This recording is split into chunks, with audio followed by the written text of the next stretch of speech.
All right, good evening. It is now 5:15 on September 30th, and the work session of the Bel Air Board of Town Commissioners is now in session. I'm going to call the roll. Commissioner Rutledge? Here. Commissioner Chismar? Here. Commissioner Taylor? Here. And Commissioner Chance? Here. All right, and now we have the approval of the agenda. May I have a motion? Yes, Madam Chair. I move that the Bel Air Board of Town Commissioners work session meeting agenda for September 30th, 2025 at 5:15 p.m. be approved. Thank you, Commissioner Rutledge. Do I have a second? I'll second. Thank you, Commissioner Chismar. Any discussion of the agenda for this evening? All right, in that case, the first item on our agenda is the Town Administrator's Report. Eddie?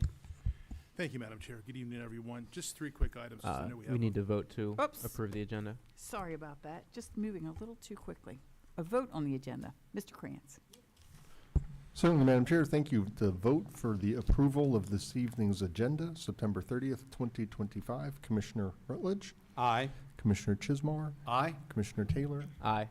Commissioner Chance, Aye. and Chair Edding. Aye. The agenda is approved. Thank you.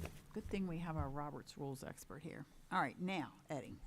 Thank you, Madam Chair, and good evening, everyone. We have a really robust agenda this evening, so I only have three quick items to discuss. First is the status of the Municipal Citizens Academy. It started last week. We have 11 students. It's off to a really good start. The class is a good mix of town residents as well as some of our nonprofit partners that we deal with. So very excited about that. Tomorrow night's the next session. Chair Edding has agreed to be one of the speakers tomorrow night, and of course any commissioner that would like to come and attend, participate and meet the students and talk about your role in town government, it's definitely appreciated. We just finished, just prior to this meeting, we had a neighborhood traffic management program meeting. One of the outcomes of those discussions involving the Broadway speed hump was to bring the commissioners, make this part of my report going forward, so you would always be in the loop with small projects or big projects. So we did have, in a period of about 2 weeks, we had 5 different concerns issued, 2 specific to speeding issues on Linwood Avenue at Maitland, and then 3 specific to Route 924 and Idlewild Road, which is a pedestrian crossing for the kids going from Homestead Village over to Bel Air Middle School. So today was actually the first meeting since these all came to light in the last 2 weeks or so, maybe 3 weeks. Today was the day that we got together as a group to discuss it. Chair Edding was part of the group. Just a quick review of some of the projects that we're working on. These are already, you've already been made aware of these, but just sort of as an update. We will have a study next month of Howard Park, which will address the issue brought to our attention by the residents over there about traffic that was using, I know the chair doesn't like this term, but using the word, they were concerned about cut-through traffic. So that study will be done next month. So we should have, as a direction as to what some of our calming measures will be needed. It'll be interesting to see, too, whether or not what we have done with the Thomas Street project, how that has impacted traffic and volume in that neighborhood as well. So that'll be, I'm interested in the results of that study.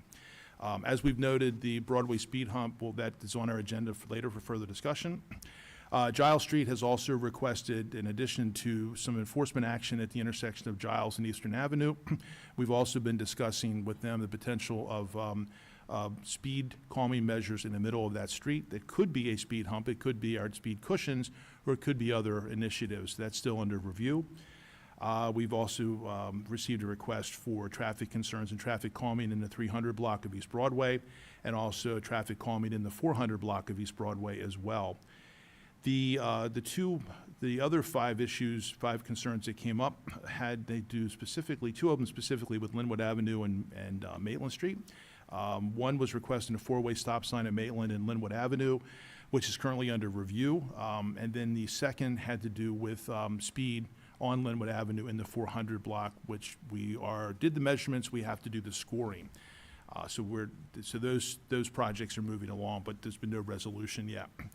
The folks that met with us today, actually, it was an unusual event, and I was happy to see that we had citizen interest and citizens who wanted to attend the meeting, which they did. 2 residents of Homestead Village, along with other residents, are requesting a yellow flashing light at the intersection of Idlewild and South Main. These are parents of middle school students who not only take the bus, but also like the option to walk or ride their bike to school. So they've asked for a yellow flashing light. So as you know, 924 in Idlewild is a state road. We do not have any control over this intersection, nothing, nada. But we did identify some ways that we can help them while we're in the process of submitting a request to SHA to study that intersection. One of those was we can talk to State Highways about additional signage in the area. We can talk to State Highways about improving the pedestrian crosswalk at that intersection. And then the street trees, which belong to us, going in the northbound lane of southbound 924 are ours. And we can limb those trees up so that there's greater visibility for people who are coming west on Idlewild looking south to exit that street. So those are three things that we can offer that we have control over. The other is going to have to be be referred to State Highways for their study. We also suggested to the residents they might have greater leverage with SHA if they engage with their elected officials at the local, state, county level to ask for assistance. State Highways hears from Mr. Small and I, Mr. Klein and the chief probably every day. And they listen to us, they take our concerns, but we think the residents reaching out, using their elected officials, might have a greater impact. So more to come on that, but regardless, the actual signalized intersection itself would not be under our control. And then lastly, we continue to monitor traffic and feedback from the Monpont Trail crossing. And that, much like others, is just going to be an ongoing concern until we get some sort of resolution for that intersection. But for right now, it's ongoing. So that was a fairly productive meeting we had with the residents. It was just nice to see the residents had expressed an interest and wanted to attend.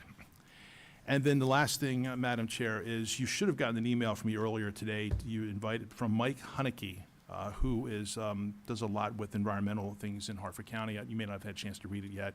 They have a sustainability tour of Habitat Grace coming up, which you're invited to attend. That's on the heels of actually Kevin and I, Laura Pruitt, and several other members of the sustainability team met earlier this week to take a look at our sustainability plan. We try to meet as often as possible, usually quarterly. But it occurred to me when I was going through this report that this is probably one committee the commissioners have not heard from much. Laura gave me, Kevin, a 25-page document of all the sustainability projects that we've been working on, ways to make our environment better for the town of Bel Air. So my plan will be in an upcoming work session, probably in later October, early November, is to have Laura come before you, much like we had Stephanie from Grants come in and talk about grants. We want to have Laura come in and talk about our sustainability projects. I think you'll be relatively impressed with everything that Laura and Kevin and the planning team have done to meet those environmental requirements. We also, by meeting those requirements, we score points, and those points can later be leveraged for potential for grant opportunities later down the road. So I don't believe, we've not really talked about sustainability with the commissioners that much, but it is something that his team has worked on pretty continuously and significantly, and I think you'd be impressed with a number of things that the town has done to protect the environment and the partnerships and who the members of the team are. So more to come on that. That will be a future work session presentation by Laura, sometime probably, maybe not the next work session, but the work session after that, most likely so.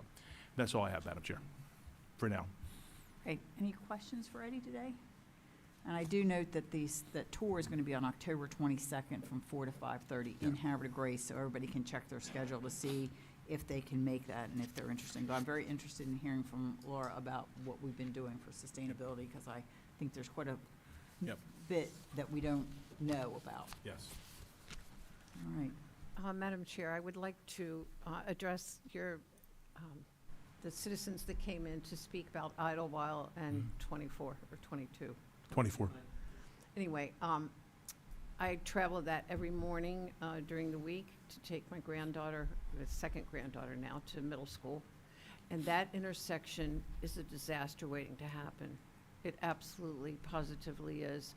People coming both directions on that road, kids walking across that road, school buses turning in there, people being, and then parents pulling out of there, trying to get back on 22. It's worrisome. So I would highly recommend us taking a look at that safety issue, but it's going to happen. Yes, ma'am. We have assured them we'll submit to SHA for a study of the intersection, but then also, again, encourage them, because I really do think elected officials have greater leverage with state agencies than the operational personnel on the I ground. understand. So, yes, ma'am, absolutely. Okay, thank you. Yes, ma'am. And my understanding from our meeting earlier, Eddie, was that State Highways is pretty good about doing the studies. Yes, that's correct. So I would say that, you know, Eddie will make the request. I'm assuming that a study will be done. Let us know if it isn't. Right. And then once we have that, we can take a look at it and see what the next step should I'm just be. going to reiterate, something bad's going to happen there. And I don't want us to say, oh, I'm sorry, we didn't address that sooner. Yes, ma'am. That's all. Can I just follow on that? Is, what is the jurisdiction of the policing of the intersection, traffic control, officers controlling traffic at the times of day when the students are coming and going from school at that intersection? It's, the jurisdiction is ours, and I'll let the chief weigh in too. The challenge is staffing and the ability and the resources to do it as it should be done. We, Okay. right now, we do have school crossing officers, but they're assigned specific to intersections, Right. not that one. However, the chief and I discussed, and chief, correct me if I'm wrong, we do have an SRO. Yes, sir. Could you just clarify which intersection we're talking about again? A couple of them were, are we at St. Margaret's or were you over at Bel Air High? No, we're just talking about the one that, Idlewild. Idlewild, 124. We have been keeping an eye on that intersection. Senior Officer Rick Kraus has taken it upon himself. In the morning, he's monitoring the students there, and we do have a high volume of high school students. There's about 20 to 25. So in the morning and when he has a chance in the afternoon, he has been keeping an eye on helping them to cross. Chief, I might be wrong about the intersection then. If Idlewild is there at the church, is that? No, that's not it. That's That's Linwood. Linwood, okay. Yeah. I'm talking about Idlewild, because that one. Idlewild, yeah. Yeah, I know Mhm. our police officer does do the one for the high school students, Yeah. but I've never seen a police officer there at the intersection for the kids going to middle school. Yes, so middle So- school, the last time he did an assessment there was a couple weeks ago. I think he said there was 3 to 4 children. So I mean, we've got to look at the resources that we have, you know, and I've Okay. spoken to a couple parents there about that. Now, what we are waiting for is the officer that's going to be assigned to the middle school is Officer Taryn Rhodes.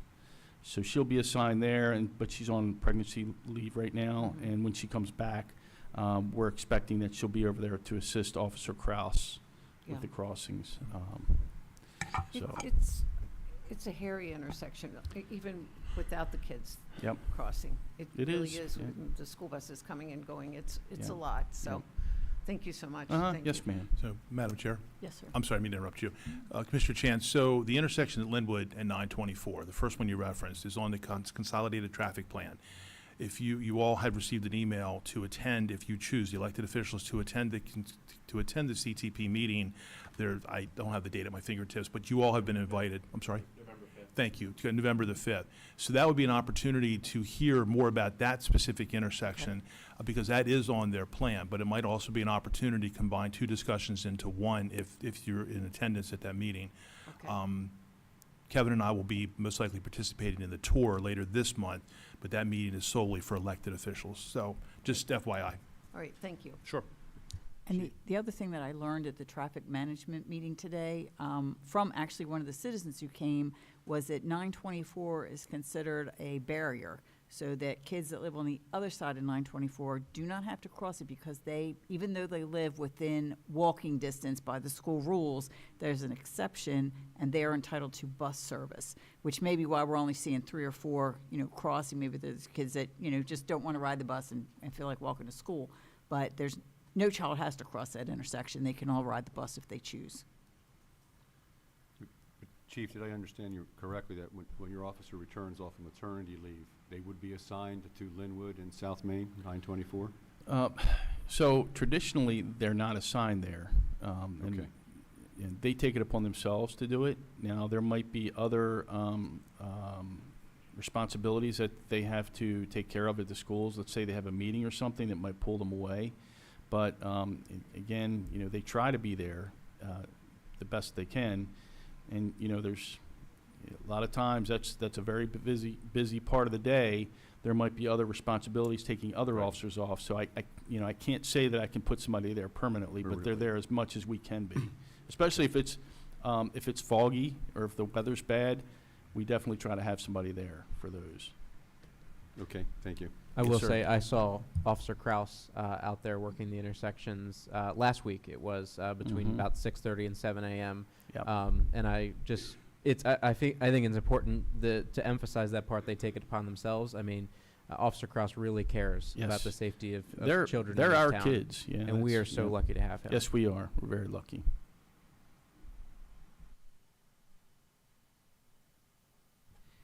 All right. He's there every day, morning and afternoon, every day. So it's a pleasure to see him. He works hard. Vote for him for Officer of the Year. Yeah, there you go. All right, ready to move on to the next item? All right, next we have the presentation, of the Certificate of Appreciation to Wayne Merkel, honoring his 33 years of service to the Tree Committee. Kevin?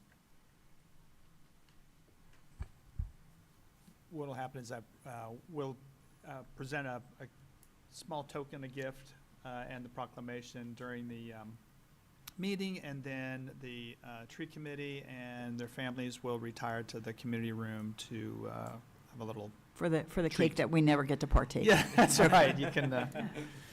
Yeah. All right, that'll be great. 33 years is like a tremendous amount of years of service that he has given to the town. I certainly am sorry to see Wayne not be on the board, but I'm sure he'll be there to take any phone calls and give any advice as needed. So, all right, the new business, we will have ordinance 847-25 to amend Chapter 10, Boards, Commissions, and Committees, Article 2, Economic and Community Development Commission, Section 10-5, Membership, Terms of Office, Compensation Officers, Meetings, and Quorum.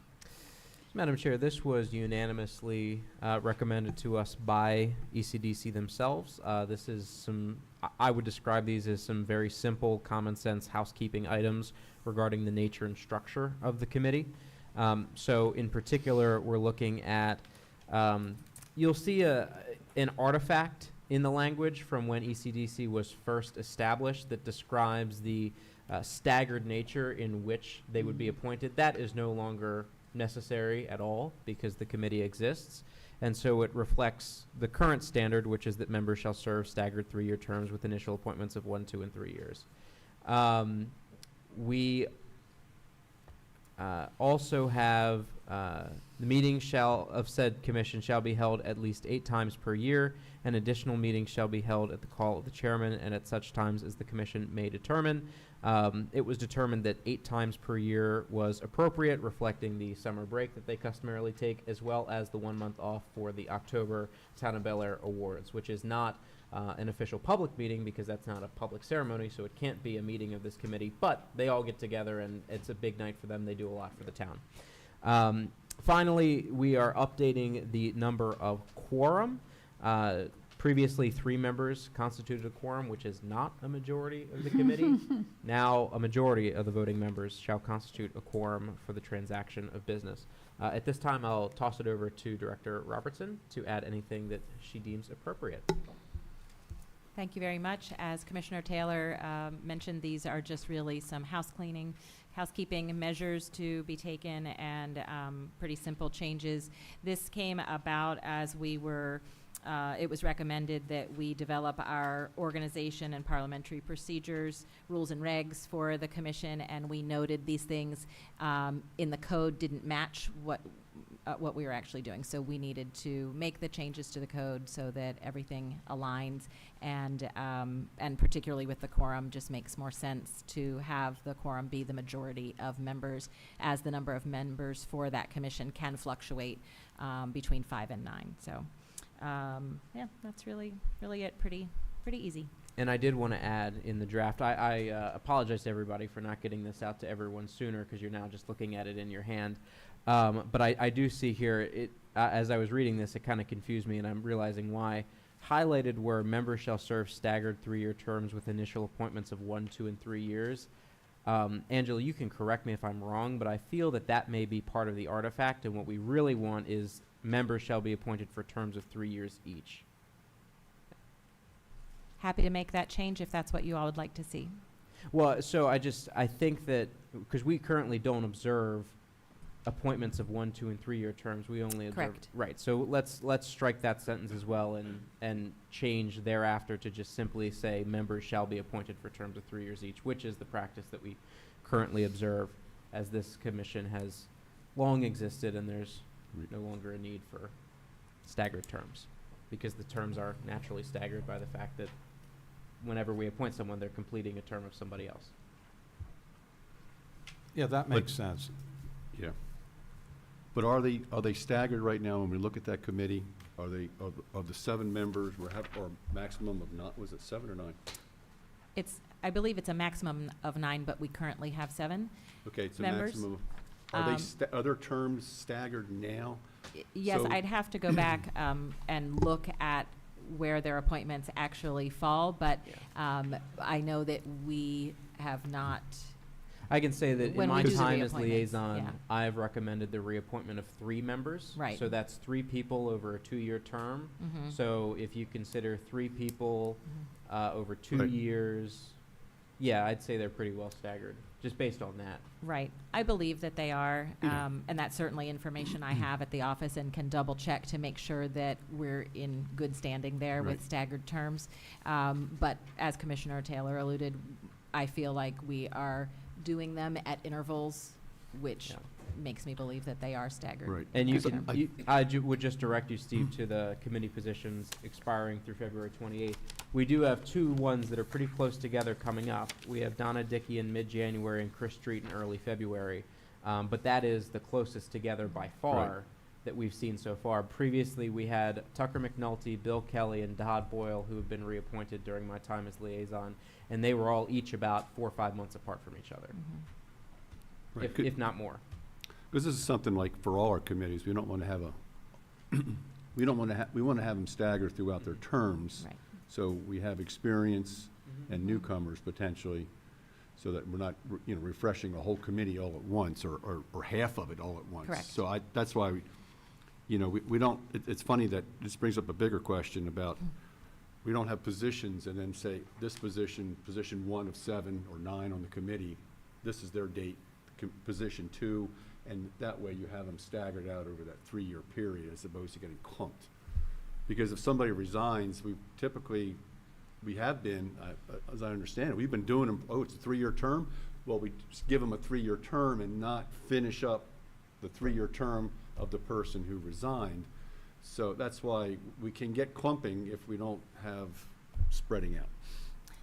And we do have a So- list of everybody and their expiration dates, and that should be on the website too, but. It is if on the website. We can Oh, take I a could look have at looked that. there. I thought I Right. might be able to pull it up through my email on my phone, and I couldn't locate it quickly enough. But I can certainly check on the website while we're all discussing. So, but you're correct, Commissioner Chismar, that if someone were to resign and then, or if that happened several times over the course of even years, we could end up with a clumping Right. if everybody is then appointed for 3-year terms. So I guess it might be good to just take a look at all the committees and see if they're not clumped, and then we have to then, just if someone resigns or whatever, we have to appoint for the remainder and not a new 3-year term because you're filling a vacancy. Did you guys want the list? I just pulled it up on my computer. Well, I don't think, do you want to study it now, or? I mean, I can read it off if you want. For ECDC.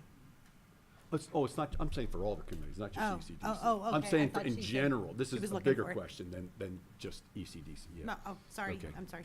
And actually, the code section for ECDC says vacancies shall be filled by the board for the unexpired portion of a term. Right, So so if we haven't been doing that, that's what we're that supposed we're to be doing. supposed to be doing, right. I'm not sure if all our other boards say that, but it would make sense if they did, so that you would not wouldn't have an entire board or a large portion of it needing replacement at the At same the same time. time. Correct. I'll take a look at it and see what we have next, All right. for next time. Anything else on the ECDC changes? All right, in that case, we have ordinance 848-25, Historic Preservation Commission amendments. And Commissioner Rutledge, you want to start us off? Yeah, I'll kick it off. So first, I want to introduce everybody to Jeff Campbell, and he is the chair of the Historic Preservation Commission here. So Jeff will be hearing from you shortly. If you wanted to go ahead and relax there or come on up to the podium when you're comfortable, and then when it's your turn, you can come up, because I'll make just a few little overview for the commission and Jeff, and then we'll hear from you and have a conversation. So first of all, for the commissioners, if you'll look at the bill that Kevin circulated here, first we have a page, Chapter 50, Financial Matters, okay? And then the next page starts with Chapter 246, Historic Preservation. Okay, so I want to start with the Chapter 50, Financial Matters, because that's where things then really, the meat of what we're proposing to do here is going to be in Chapter 246. But on the financial matters, the big change here is there's a technical change that helps improve the linguistics of the bills that exist about the approved by the Historic Preservation Commission. I'm not going to focus on that because that is just a common sense change. The big change is in Section 50-4A, where it has new language that would say the Historic Preservation Commission may award a 25% tax credit for restoration, which is consistent with the historic period of the structure's construction based on criteria in Chapter 246-6. So let me just pause there for a moment. This is introducing a new financial authority of may, not shall, award a 25% tax credit for restoration that's consistent with the historic period of the structure's construction. And that really is the key introduction of this additional tier of credits that will create the incentive for people in the program to not just keep things status quo, but move it back to the period which is what makes the historic structures so beautiful. And then the criteria, though, that would be used, that's really where the rubber meets the road, and that's in the proposed amendments in Chapter 246. So if you look at the page 246, that paragraph A, currently it is important in the experience of the commission to when they're considering an application for work to be done of a property in the program, it's important that they be able to have the clear authority to accept the proposals with conditions. And also sometimes applicants will lump a whole lot of different features in the house in one application, and the commission may be like, oh yeah, features 1 and 2, yeah, we approve that. Feature 3, no. They need to be able to approve the application in whole or in part, okay? Because right now, it's an up or down vote on the application under the code. And that can be certainly troubling to homeowners and really aggravating for the commissioners as well. And before I turn it over to Jeff, then what you'll see is the red language then in paragraph D, where all of how this will function, that the Historic Preservation Commission will be, looking at this, but the applicant, when they apply, they're going to declare if they intend on acquiring a 10% tax credit on qualified work. And then what we've added there and they will declare if they are seeking an enhanced credit under the section of, for the qualified work. Then we get into what is the criteria. The commission labored on this, worked hard on this for months and months. Jeff can give the background on that, and lays out the criteria that can be considered by the commission, and one or more of the following criteria, so it's not one of these things where the commission's stuck on having to find all 3 pillars in order to proceed.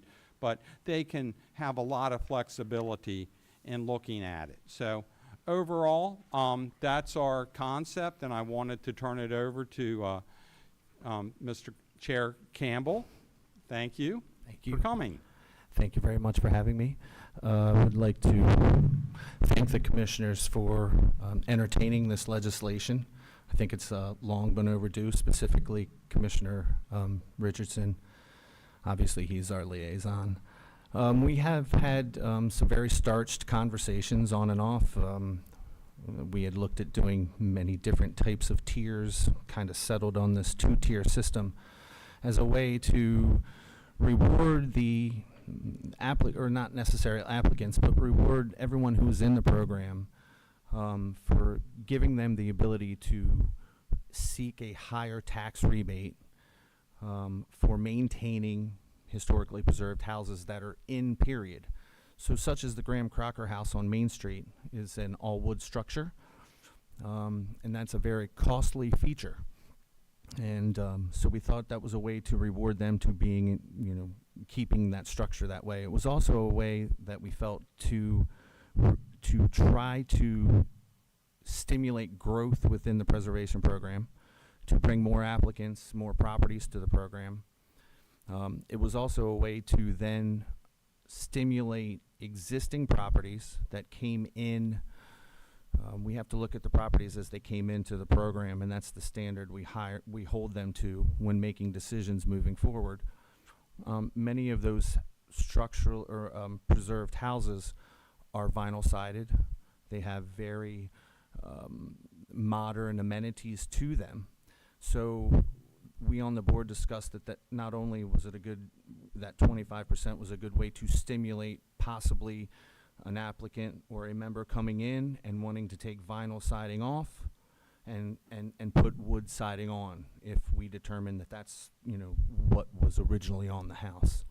So it was not necessarily just to reward, but also to then kind of go back to some period materials on some of these houses that have modern materials on them now. So I don't really have any prepared words, but we have been talking about this for probably about 2 years, and on and off, we've just basically, it's been taking a back burner. I realize that, obviously preservation is a key component to sustainability and moving this town forward, even though we're honoring the past. And I just think at some point there has been no changes or updates other than I think the quorum and some things that have changed to the commission. So we looked at this, settled on this. We voted unanimously on this to move it and obviously start conversation with Commissioner Richardson. So if you have any questions, feel free. I'll try to answer them. I'm not as well versed in the government end of things, but I can try to answer questions, yes. Yeah, Mr. Campbell, Yes. I'm glad you said that, because I kind of, when I first read this, it kind of sounded like if you restore it back to its original, you can get it, like if it was vinyl sided and it was wood and you took the vinyl off and went back to wood. Yes.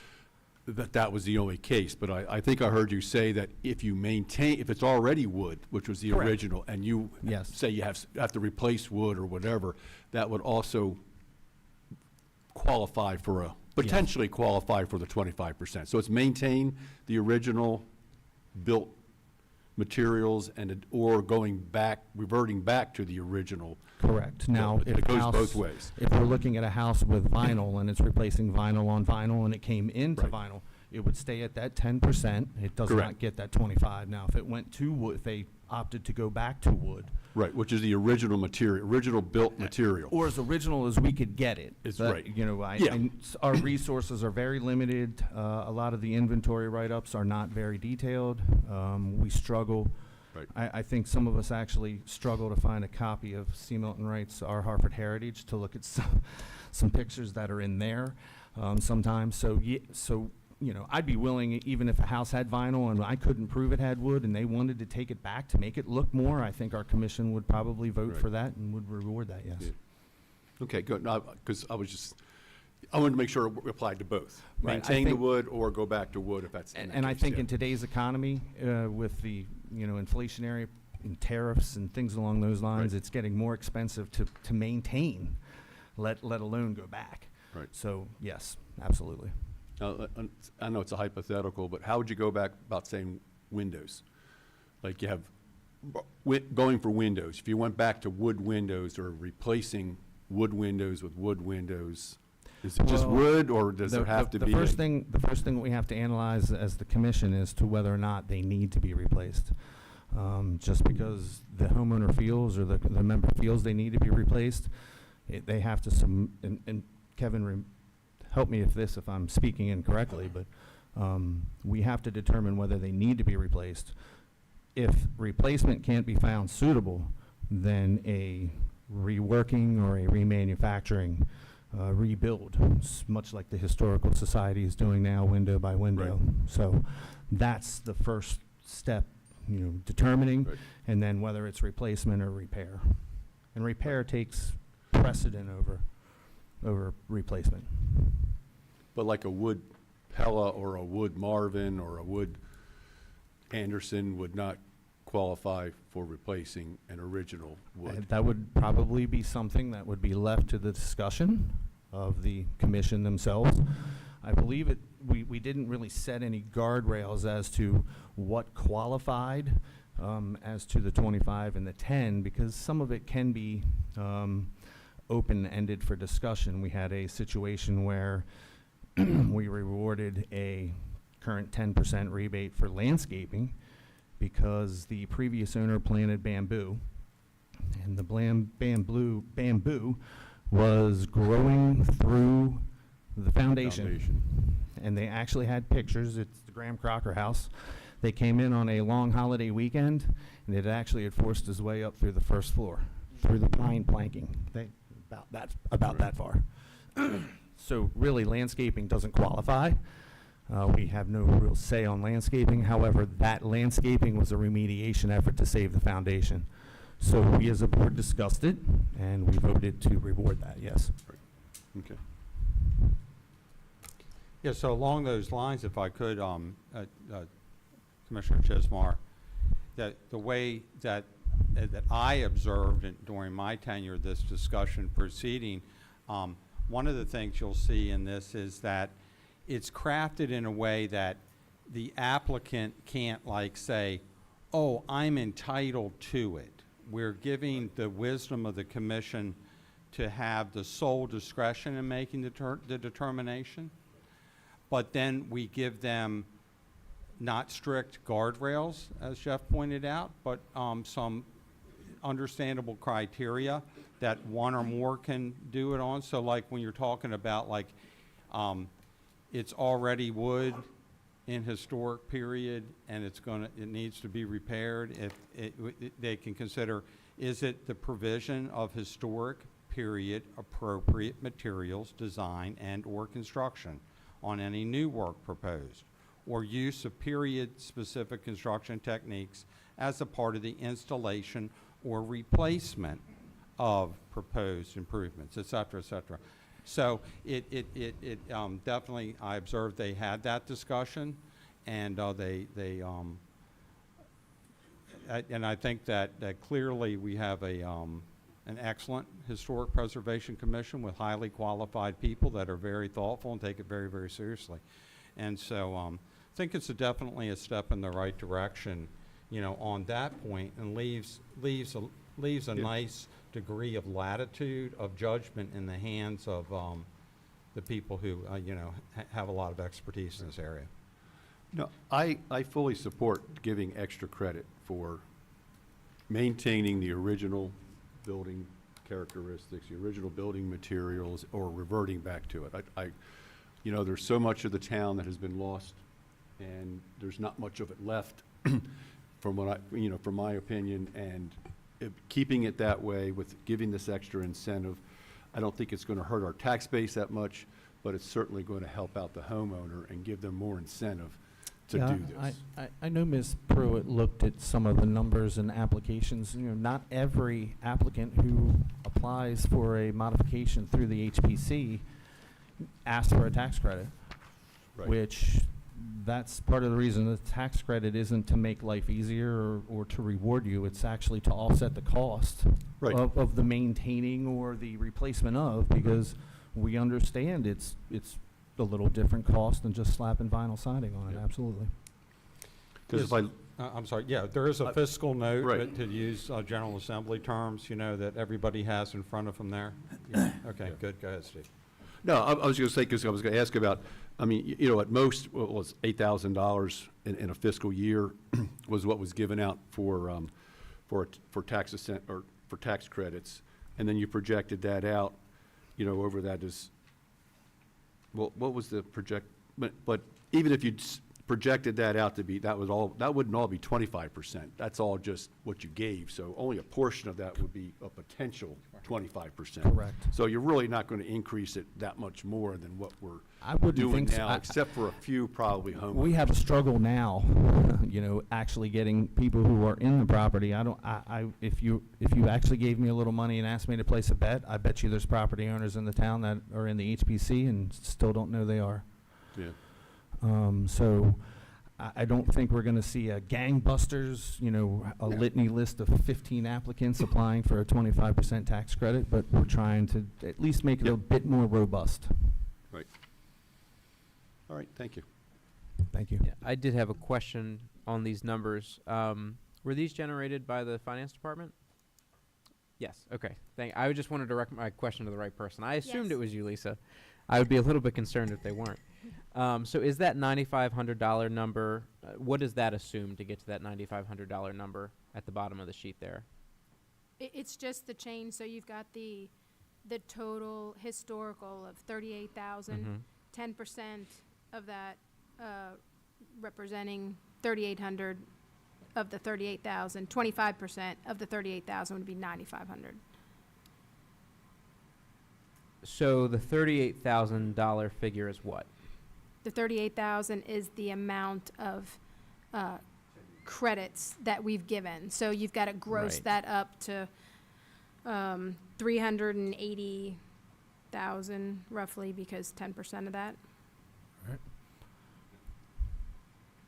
But then again, that number is the worst case scenario number. That's If yeah, everything was. Yeah, I mean, this is, because you can't really tell, well, What fraction what would would be this have been and 25, what right. would that have been at that point Right.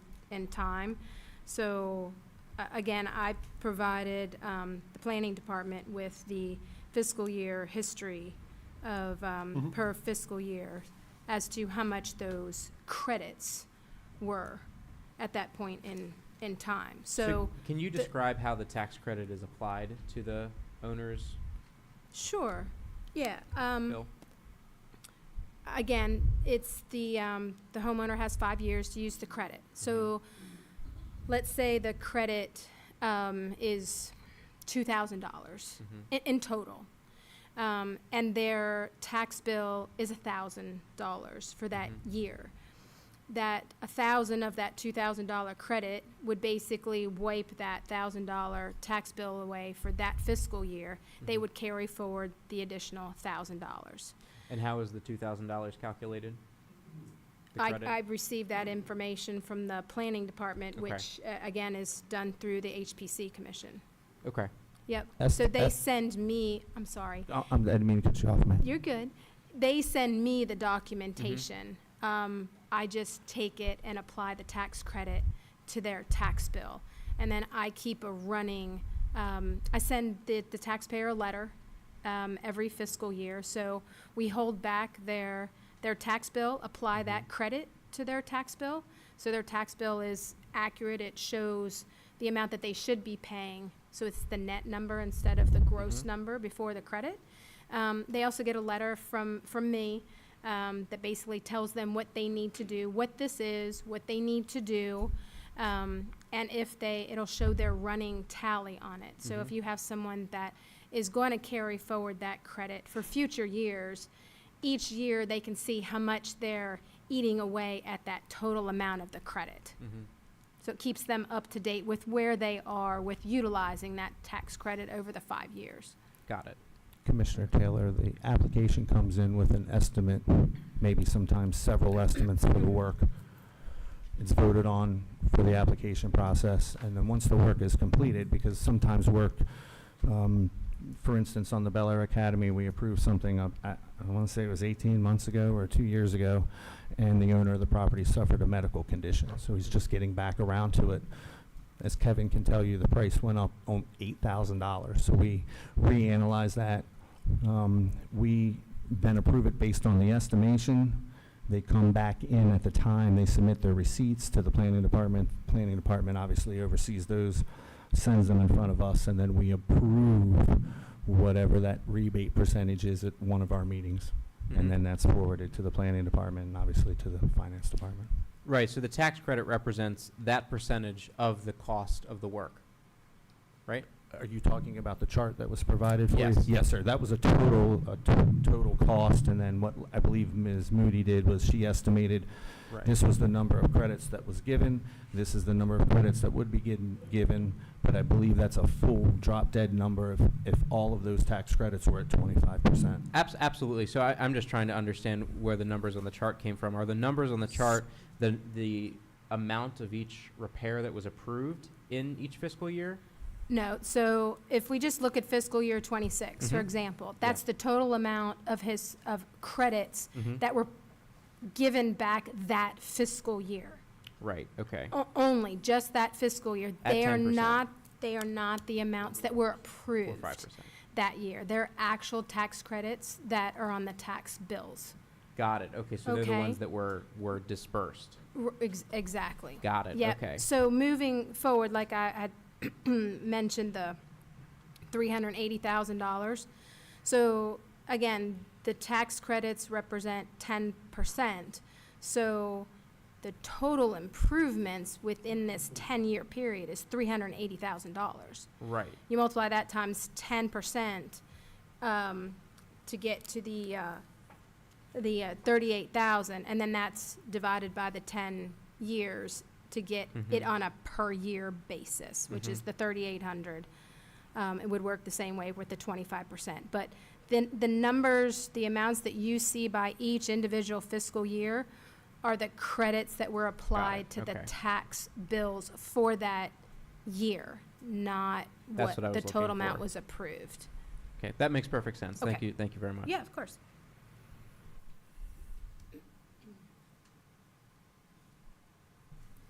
And Lisa, just to get your input on the eventual effect that this would have on the budget, we can afford this increase. Yeah, I mean, Kevin and I had talked about this even before we put these numbers together, and this is worst case. Right. Not every project is going to be able to submit for the 25% tax credit. So this being worst case, I believe it is, Okay. yes. Thank you. All right, any further questions for Jeff, the Chair of Historic Pres, or Commissioner Rutledge? No, just overall, I thank you, Jeff, for coming out and the job you do in the commission, a very impressive group. The town is served well by you all. Thank you very much. Appreciate you having me. And Thanks for motion coming, passes. Jeff. Thank you very much. Makes sense. And- Thank you. And thank you to Commissioner Rutledge for putting this forward. Absolutely. So this will be introduced this coming meeting? Okay, good.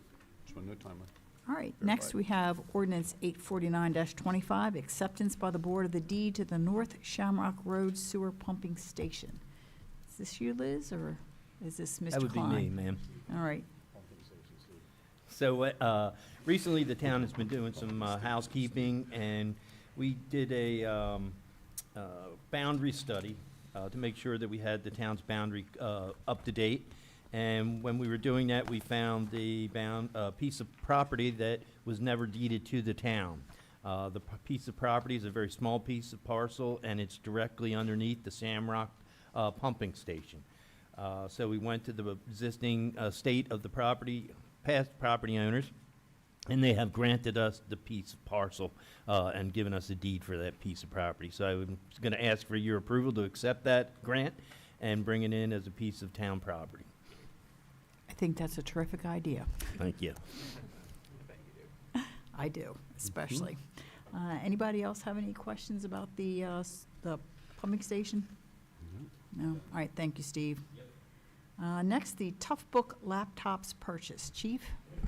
It's me, actually. I'm not getting any of these Sorry. right, and I know it belongs to the police department, so, all right. They are tough books that They are, are. that the police officers use on a daily basis. And Josh Forth, our technology manager, worked diligently to get 3 quotes. They were competitively bid quotes, so it would be piggybacking on a contract. Ultimately, the budget for fiscal year '26 was $38,000. The highest quote was a little over that at, let's see, at $42,812. The second quote was $40,825, and finally, the lowest quote came in at $37,336. And staff recommends going with the lowest quote. It's just under our budget. And the reason why we're looking to replace these tough books is not only day-to-day wear and tear, but also the fact that they are no longer going to be, they're going to be outdated. You know, forgive me for not having the specific technological term, but the software is no longer going to be supported. So it is time to replace these. It's not that they won't function, but then they won't be receiving their appropriate and regular ongoing updates to protect them from a cybersecurity standpoint. So there's a little bit of urgency to get these ordered, and then the IT department and their staff will work diligently to get them distributed to the police officers. And what's nice is they currently have tough books, so these tough books should be a plug-and-play option. They shouldn't have to come along with different platforms and different types of docking stations, because they will all fit into the existing equipment in the police car. As soon as a piece of software becomes obsolete, it immediately becomes an attractive target for bad actors who are interested in. As soon as it becomes clear that a piece of technology is no longer getting patches, that means that any exploits that are discovered in that piece of technology will not get patched and therefore are vulnerable. And I remember when Adobe shut down Adobe Flash Player, which was a very popular extension for a very long time, their wind down period was like 5 years, because they knew that it would take so long to get so many people off of Adobe Flash Player and onto their other projects. I'm sure there's probably still people today out there with Adobe Flash Player ill-advisedly on their computer. If you're one of those people watching, please get it off right now, because in that intervening time, as could have been foreseen and was foreseen, you know, the issues that were exploited by bad actors are no longer getting support, and so it's like opening your door wide open with no lock. You've basically taken it off the hinges, and anybody who wants can get in. So I'm glad that Josh is on top of that, and that we are on top of that, and that especially with something as sensitive as technology that will be used by the police department will remain state of the art and top of the line. Thank you very much. Very well said. And while these are being replaced, they are secured behind a firewall. And as this implementation rolls out, Josh will continue to focus on exactly what you talked about. How many tough books are we buying, and what's the cost? 10. 10.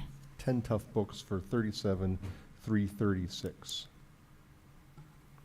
All right, thank you.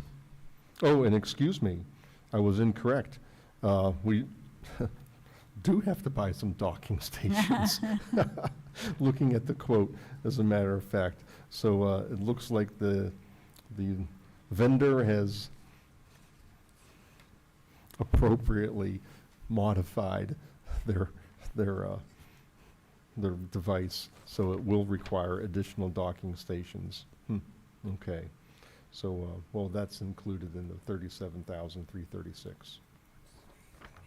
You And that was- always have, Right. I'm sorry. I would say that was reflected in the budgeted line item where 38,000 overall. Yeah. fantastic. Yeah. Well, I'm glad we're not going to get them the tough books and then find out we have to later purchase the associated accessories, like when you buy a They have to- phone and you find out They that have your to balance case them and on their everything else, dashboard right? as it Yes. rattles around. Yes, we cannot Yeah, have that. All right, good. I'm No, glad so- we're good to go. Yeah, and then it also includes the 5-year protection plan and things along those lines. So I haven't had time to type this up for this evening's meeting, but you will see it before you for a vote at the upcoming town hall meeting. Any more questions for Mike about the tough books? All right. Nope. Then we have the reappointment to the Board of Appeals.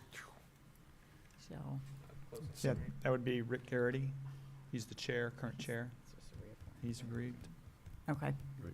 And we'll discuss that further in our closed session. I know he's currently on the board. The appointment to the Committee for the Seniors and Citizens in Need and the appointment to the Tree Committee, we will discuss in closed session. And now Commissioner Liaison reports.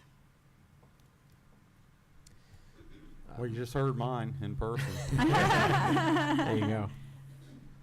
Jim had a bring your report to class day today. On the ECDC front, Hilltech Solutions LLC, which is a technology company based on Archer Street, in a beautiful, by the way, late 70s sort of split-level home that I just think is gorgeous. Reminds me a lot of the homes that are down in Homestead Village. They celebrated their grand reopening and 10 years of operation in the town of Bel Air. They had previously been in the basement of that property. They have now moved to occupy all the floors in that property. That was a Harford County Chamber of Commerce event, but our Department of Economic Development was represented well there. Kat was there, Kat Butchram.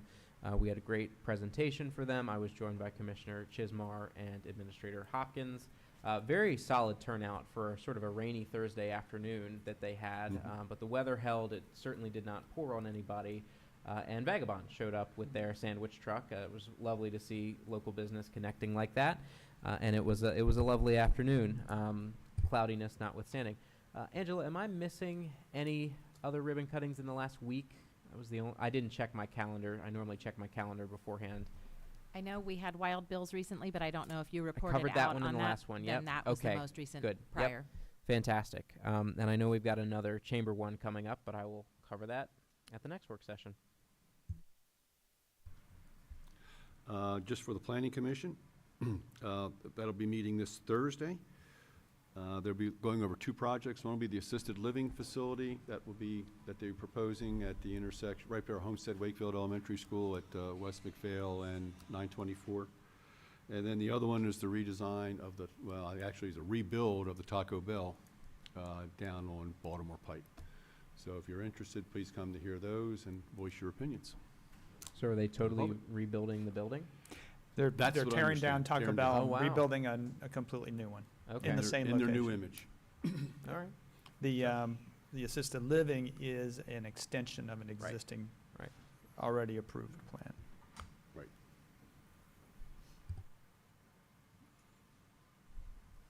And the tree committee did meet on September the 10th, and we're talking about honoring Wayne Merkel's years of service, and we do have an applicant for the position on the board, so we'll talk about that in closed session.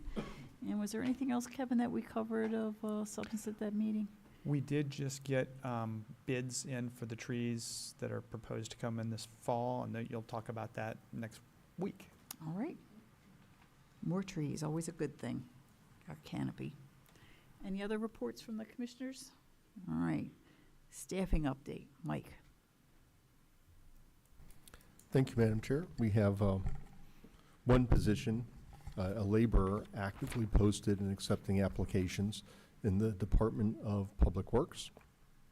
The job starts at $19.44 an hour, and if you know anybody who's interested, we are actively accepting applications. The police department is still going through the background checking process for the latest officer candidate. That application process has closed, and it's in the background checking status at the moment. The upcoming, switching gears to the upcoming positions that are expiring for appointed officials. As you previously mentioned, we have a couple candidates for appointment and reappointment that will be discussed in closed session. And then we will still have a vacancy on the Board of Appeals coming up, even though there's a potential reappointment occurring here shortly. Well, 2 vacancies, correct? That's true, yes, because we have a vacant, and then, oh, that's right, Mr. Preston is going to be expiring. Yeah, okay. And have we heard from either Mr. Gray or Mr. Wojciechowski regarding planning or HPC? I have not. Okay. I'll touch base with Dan Gray Mhm. in planning. No, that was a Board of Appeals, that's right. And Kevin, if maybe you could talk to Mr. Wojciechowski to see if he's interested in continuing with the Historic Preservation Commission. Will do. Thank you.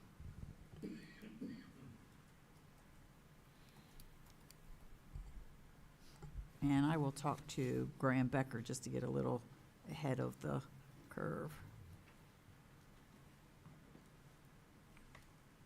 All right.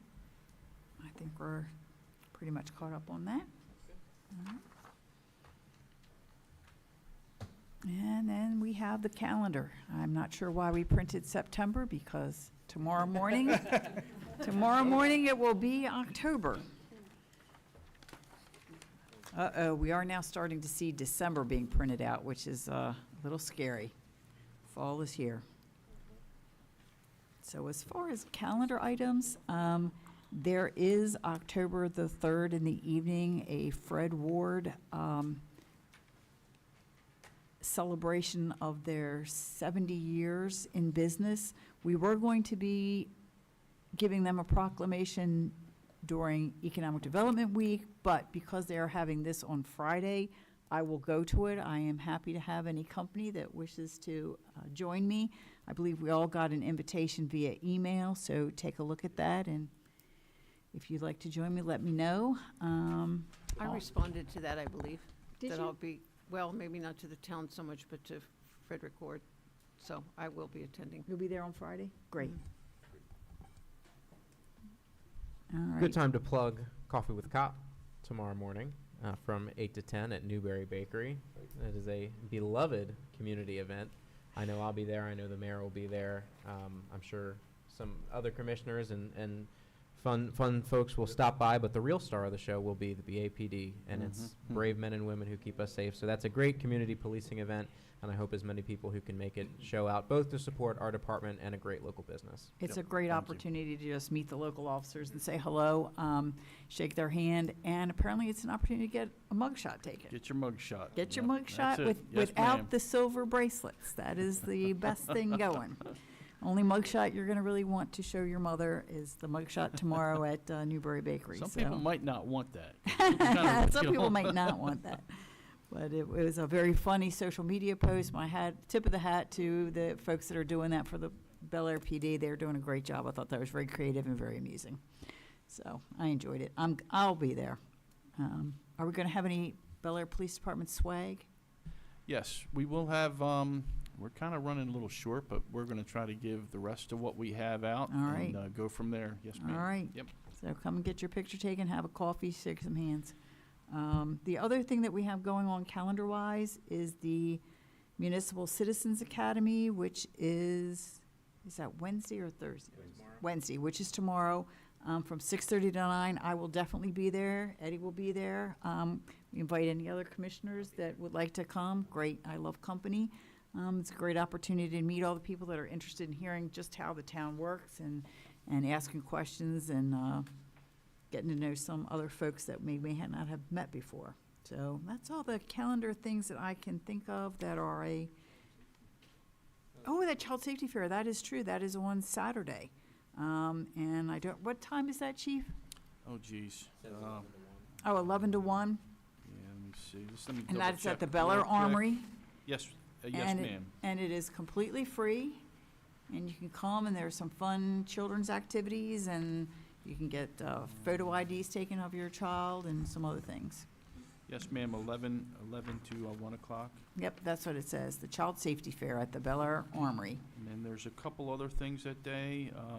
Bel Air Volunteer Fire Company, Ed, you want to talk about Yeah, that? Bel Air Fire Company will have their fire department open house. It's also their 135th anniversary. Street will be closed between Churchville and Cortland for their demos and fire trucks and so forth. How is that not on our calendar? It's a busy Saturday. We just heard about it now. Just We did, Yeah. add it to everybody's calendar, all right, that'd be Yeah. a great event too. And to take us through the next work session when we do this again, there are two more things that I think are worth plugging vocally. On October 9th at 6:30, there will be a candidate forum right here in Town Hall. So any town residents who are interested in hearing about the candidates who are seeking election to the board for this November, it's 30 days away, that would be 6:30 here, Town Hall, October 9th. And also, not this weekend, but next weekend, Barbecue Bash is here again. It's Yes. hard to believe it's here yet again, but we Yep. are looking forward to it all the same. What a great weekend that will be for the town. Looking forward to all of those events. All right, any other discussion of the calendar items? I think we're Just- good. I'm going to ask Mr. Klein, leaf pickup starts tomorrow, is that right? You got it. First week of October. First week, okay. Yep. So, Rake those leaves, as the leaves come down, get them out there. but don't rake them into Corral the 'em up. street. Don't rake them into the street, leave them on the grassy strip between the sidewalk and the road so they don't block the stormwater drains. Very important. That I learned from Mr. Klein.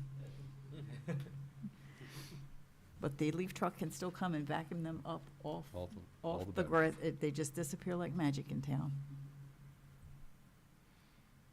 All right, if we're done the calendar, we'll move on to miscellaneous and discuss extending the temporary use of 32 West Ellendale Street for parking as it pertains to Resolution 1245-25 regarding the COVID-19 allowances for outdoor dining operations that are set to expire on September 30th, 2025, which would be today. So, COVID is pretty well in the rearview mirror. I hope we never see it again. But the parking lot issue remains. And I know we all have a letter here regarding that. Yeah, that letter went out about a month ago, informed really just two properties that are taking advantage of those relaxation of the temporary use permits, which is Independent Brewing Company and Z-Vault.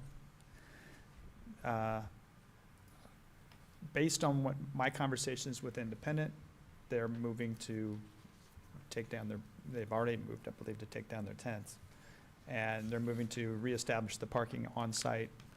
That may not stay that way, it may move in a different direction, but they'll take that through the planning commission when it's appropriate. The issue is the parking, when they establish the tents on their property, they also establish a parking area across Ellendale, adjacent to M&J Auto. And that parking area was never went through and got permits. It was basically just somebody came up, threw down some gravel, and that became a parking lot.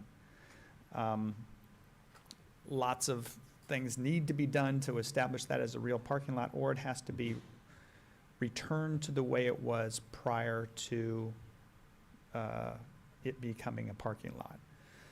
It was for probably 2/3, it was already impervious in the years before, in which we have aerial photographic evidence, but there's still a lot of permit processes that need to be completed, especially stormwater management. So that needs to, they have indicated, and I'll defer to Eddie if that they intend on taking that through a process to make it meet the code, but they need more time. And they're asking to extend it to June 30th of next year. That way, and one thing to remember here is that the parking lot is owned by a separate property owner than IBC. So there is leasing complications, there is the desire for them to establish the use of that space by IBC or somebody else, and they need to have, they're asking for additional time. They're not asking for additional time for IBC. That will be what it is, and they're returning that back to the pre-COVID condition. But this one, they're asking for more time. This has been a parking lot the entire time, correct? During COVID, yes. During 32 West Allen Street. It's not the location where the two buildings are being taken down? No. No. This is the parking lot that's over there with nothing on it, so. This is the gravel parking lot that, up until COVID, it was not a parking lot. It Right. was I want to say it was, I think. Storage. Mr. Chismar was like a Bay Country rental. Or a Bay Bayview rental. Yeah. Country. Right, Bayview rental. That Right. was- I think there was a equipment yard. Yeah. So it was partially paved with gravel or something. And it just, we need them to, I think that no one really put that as a priority. So they could have done this previously. I mean, they could have done it 6 months a year, year ago, whatever. Yeah, and It there just- was efforts to do that. And I think what was happening is that there was a realization that it was going to cost more than they really wanted to invest at that time. So I think they're reassessing that, and we hope to coordinate with them to make sure that the code is satisfied and that we can proceed with. And by code, we're talking about it has to be paved, it needs to be striped, it probably has to address stormwater management issues. Typically, when you have a parking lot that's over 15 spaces, it has to be paved in a dustless surface, meaning asphalt. It also has to be landscaped, has to have secure lighting, because that's sometimes used late at night. We want to make sure it's secure. Also, people cross the road back and forth. You want to make sure there's some area lighting there. And it also has to have the big one, the expensive option is the stormwater management. That's a state law. The town can't waive that. So that's something that has to get worked through. And this is something that every other parking lot in town has to comply with. Yes. All right. Kevin, who owns that property? Who That is act- the owner of M&J Auto, Mr. Bertoldi. And he leases He's in the au- parking that lot? He's in the audience. Mhm. He's in the audience. Oh, Yeah. Yes. I didn't see him. So Mr. O'Neill is too. please help us out here. I'm Mike Bertoldi, I own M&B LLC, M&J Complete Auto Care, which owns the parking lot for Independent Brewing. And also, I want to keep in mind, let you know, people from the trail, from the Turkey Trot and everything else park there as well. Right. So it's a very valuable piece of property for that little area there to allow Parking. some comfort Activity. Yeah. for all the businesses, for the people going in Independent, for the trail users. And we just were not aware until about 2 months ago that there was even an issue, okay, with it being a parking lot. So we need a little bit of time, okay, to try to work this out with Independent to see if we can get some kind of arrangement worked out to make it a legitimate permitted parking lot. That's it. Okay, thank you.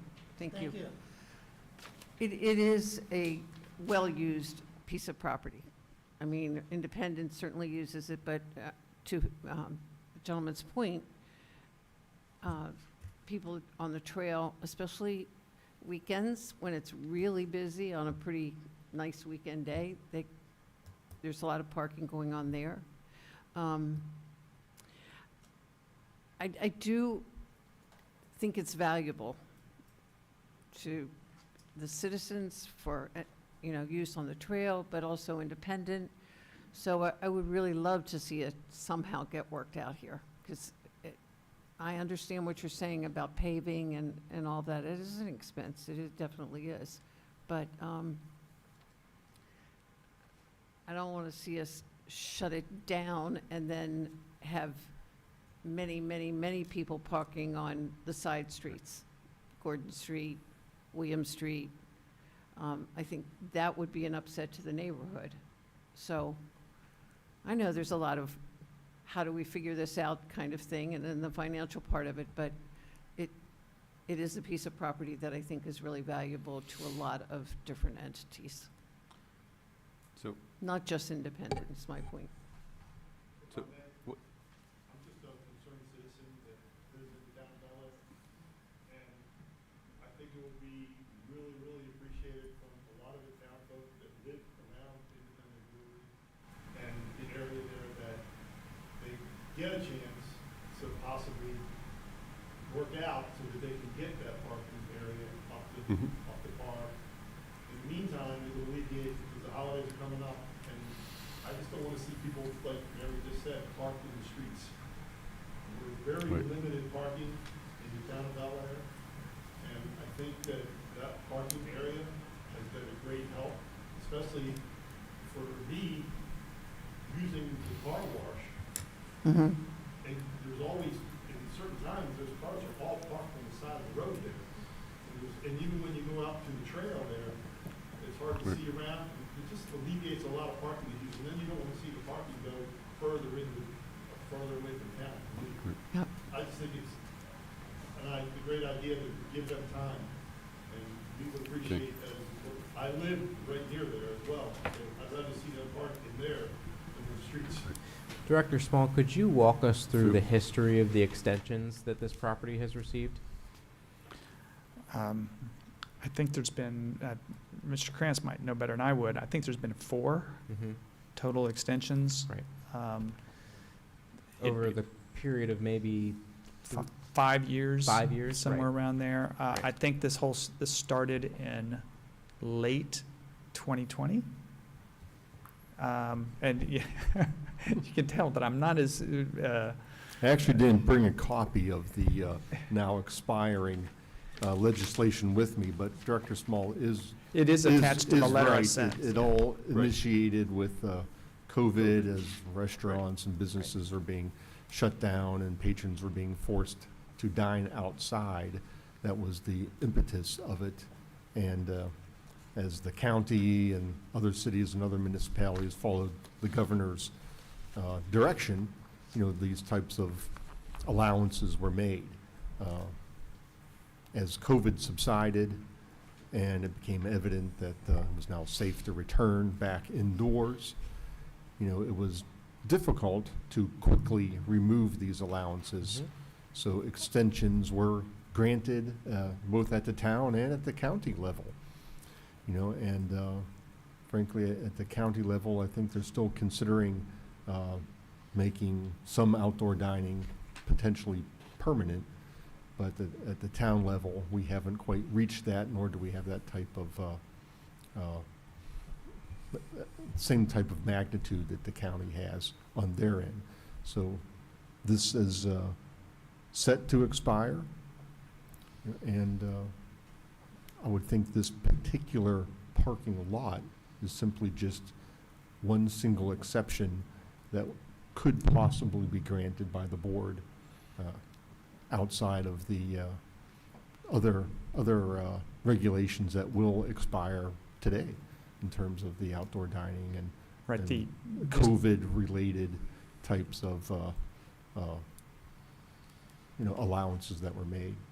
just to clarify, the county actually changed their code. Right. Okay. And the town put all of those allowances under a temporary use.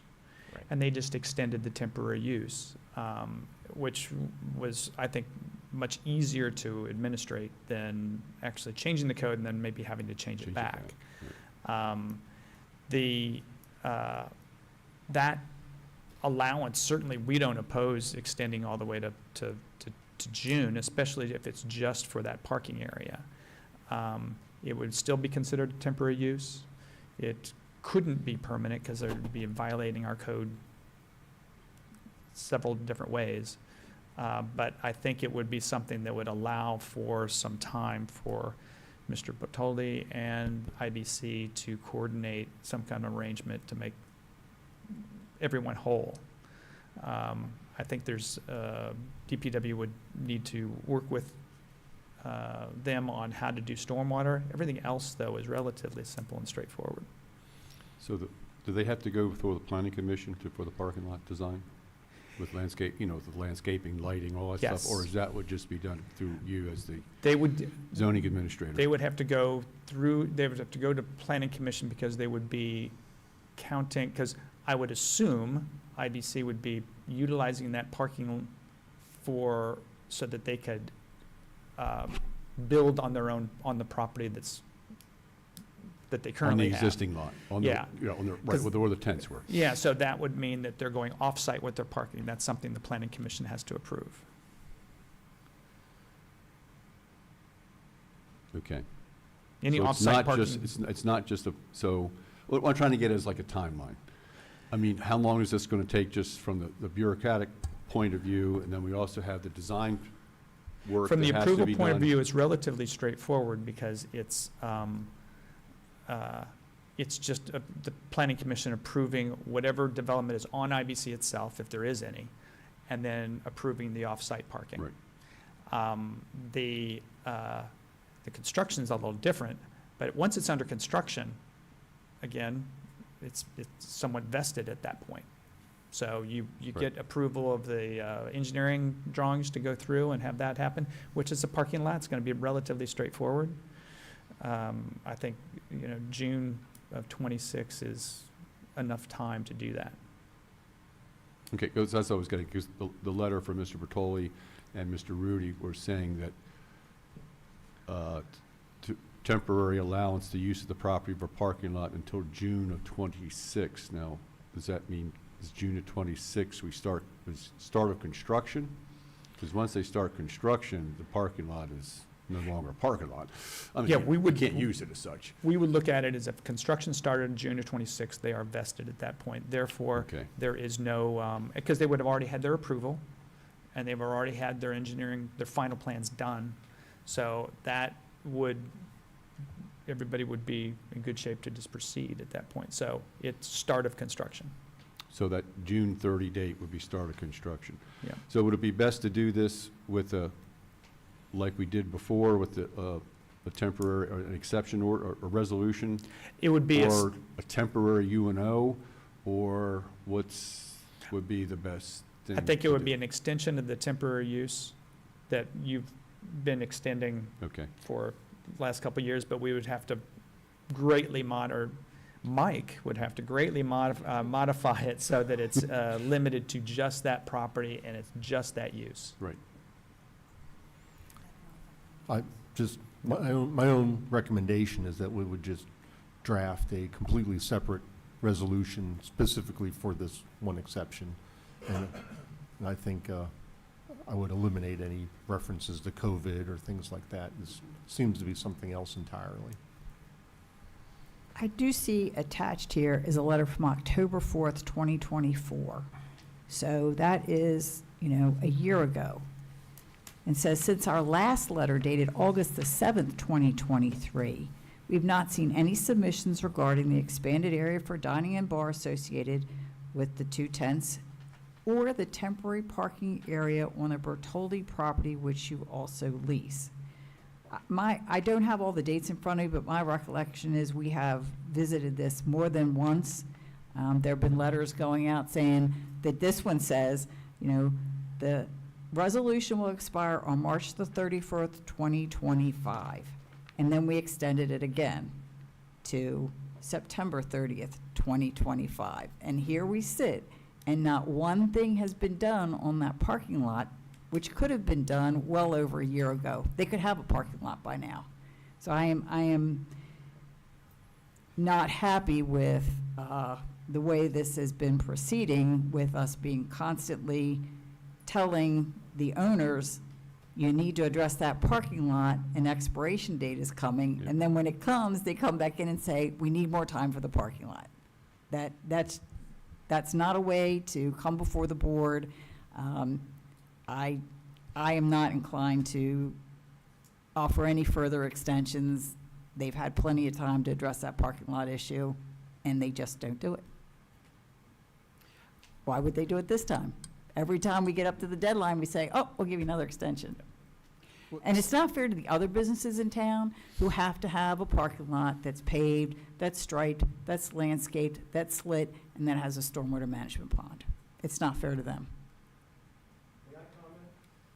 This is a work session, so technically we do not take public comment. I know Commissioner Chance did invite some comments from Mr. Bertoli, but this is for our discussion. When it's on our agenda for a voting matter, there will be an opportunity for public comment, and you're always welcome to email any of us or all of us. Our emails are all on the town website, so you can certainly have more than your 3 minutes, which is what public comment is limited to when we do have it. That's my feeling. I can't believe they're in here again asking for another extension.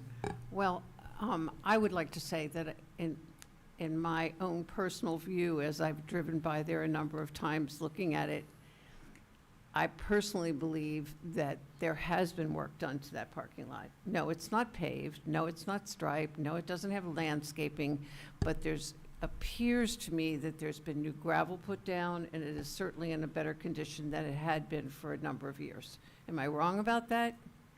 I could not tell you Okay, what's been done. that's my own personal view of it. It seems much nicer than it used to be. Now,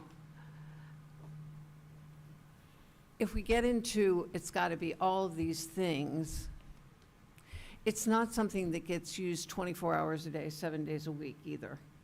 But it does get used on weekends. It does get used later in the day by independent primarily.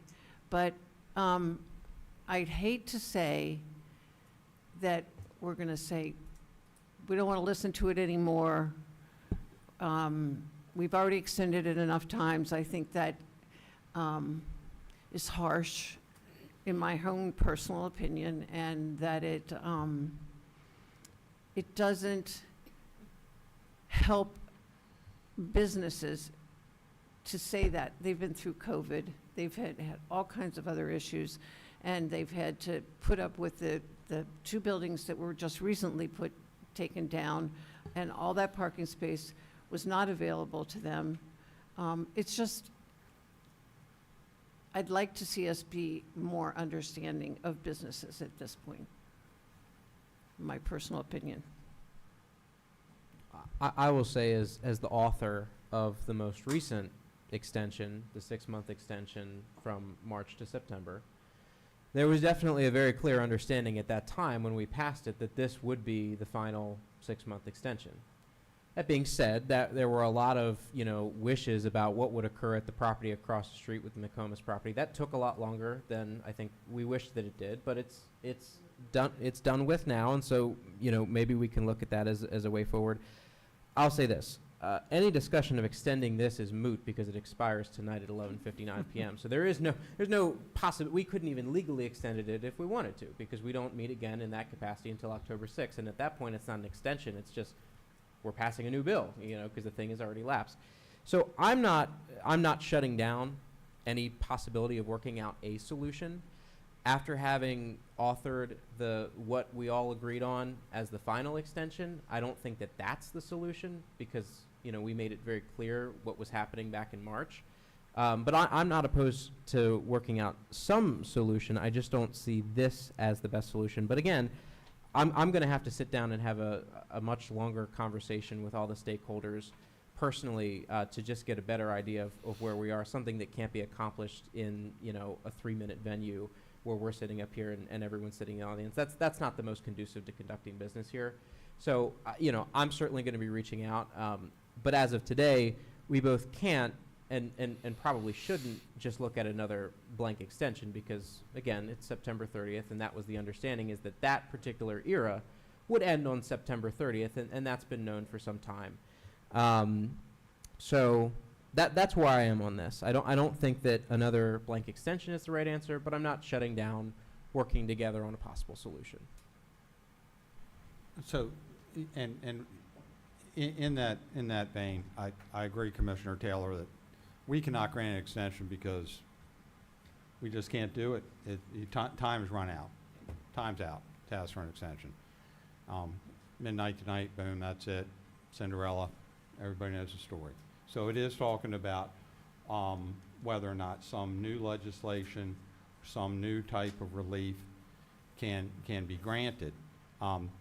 So I just have a couple of things that I'd like to learn between now and when we vote on it.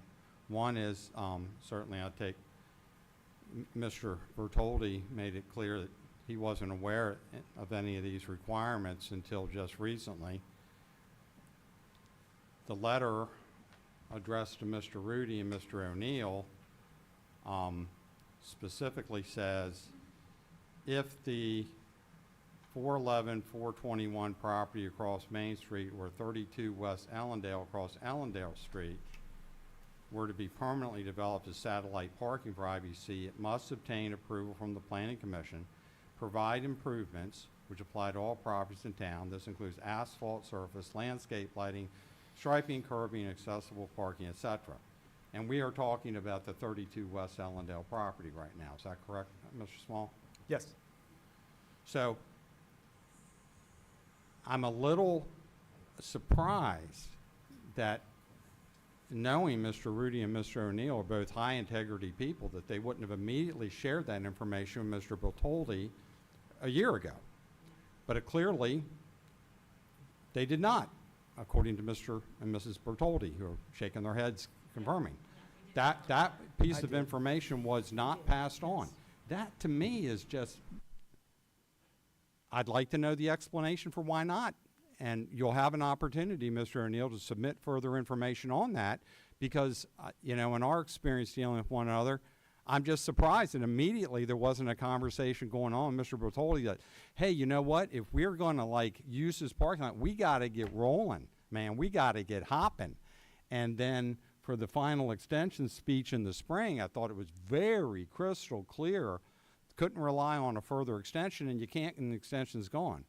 So I'd like to know where that gap happened, because I like to believe that we live in a town where everybody can see, pull together, full disclosure, this is needed, etc. Might have been for a whole host of reasons, might have just been an oversight, or it might have been a conscientious decision.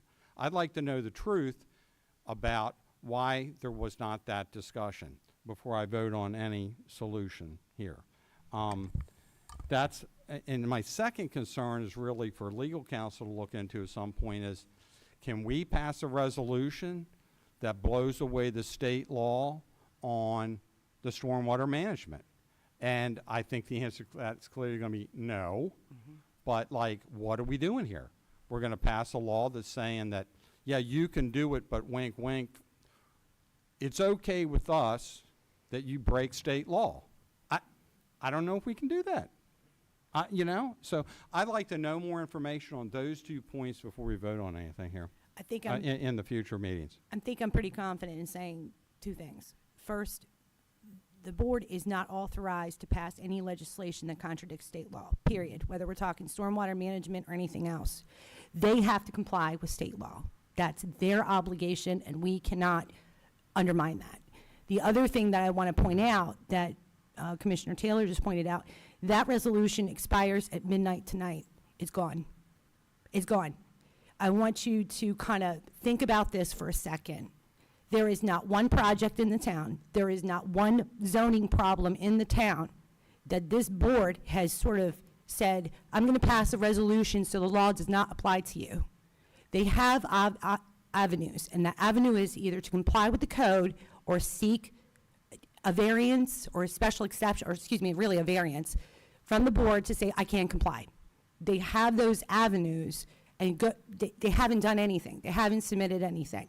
So there is not one project that's before the board where the board gets to say, basically, I'm going to suspend operation of the code, or I'm going to pass new legislation that says, for you guys, it doesn't apply. I just want to put that out there.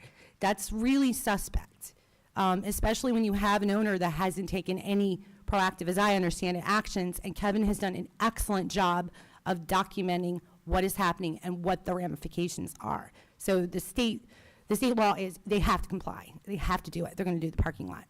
So I just want to put that out there. I agree 100% with Ms. Thompson. My question, sort of as a corollary to what Commissioner Rutledge was saying, is, temporary, temporary, temporary. When does that become sort of permanent, that somebody is not following the rules and we're treating them differently? And this has got nothing to do with Mr. Bertoli and Mrs. Bertoli, who were probably in the dark this whole time. I don't understand why, but I do have a letter from at least October of 2024 to IBC saying, hey, that parking lot, get on it. And then they got another extension, and then they got another extension after that. So I am not inclined to grant any other extensions or new legislation that says the rules don't apply to you, because I don't think that's any way to govern. I don't think that's fair to the rest of the businesses in town that have to comply with the rules. I know it's expensive to do a parking lot, and stormwater management is pricey and time-consuming, but it's what the state has imposed on us, so we really have no choice. And just to be clear too, the request that we received to make this extension was received after our most recent town board meeting. Is that accurate? So there was really never a legal option that for us to extend this. I mean, it wouldn't have fit in the calendar. Yeah. Which again, I understand that there seems to have been a breakdown in communication, and we'll need to investigate that and figure out just what we can do for you going forward, short of this, which is unfortunately no longer an option. But there is no, even if, all 5 of us were in agreement that we thought that we should extend this again, we probably legally even couldn't, because it's gone, and there is no putting that toothpaste back in the tube. Yes, you would have to pass something entirely brand new. Right. Which it would then be suspect to say we're passing an entirely new piece Yes. of legislation. Right. You're suspending Right. operation of the code for one property owner. And that's a problem, because we don't know what's happening with other businesses and other property owners in town. Something could come up, and they could come up and say, oh, well, IBC got this suspended, and so I want to come to the board, and suddenly the board is sort of superseding the planning commission and the Board of Appeals, really, because they have that opportunity to seek that relief if they wanted to. Yeah, that is, I'm glad you brought that up. So I was thinking, as much as the public believes that this commission can just pass things and do things, state law is very clear about the jurisdiction of the planning commission.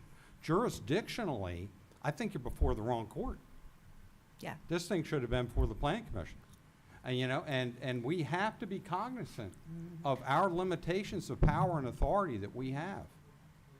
And Well, is it planning commission or board of appeals? both probably in this situation, Steve, Well- but it's Yeah, certainly not us. no, I'm just saying. Yeah, Kevin said they had to go to the planning commission to get approval on the parking. Parking. I'm saying that if they can't meet the requirements, then they can go to the Board of Appeals for a right. variance. I mean, that's always an option that they have. I mean, they have to meet the criteria. I'm not saying that they would be granted it, but there are options available. Right. Rather than just coming back to the board and saying, extend, we need more time, so. Mr. So- Taylor? I just have one more You're saying question. you can go through the Board of Appeals to get a variance on the need for stormwater management temporarily? No.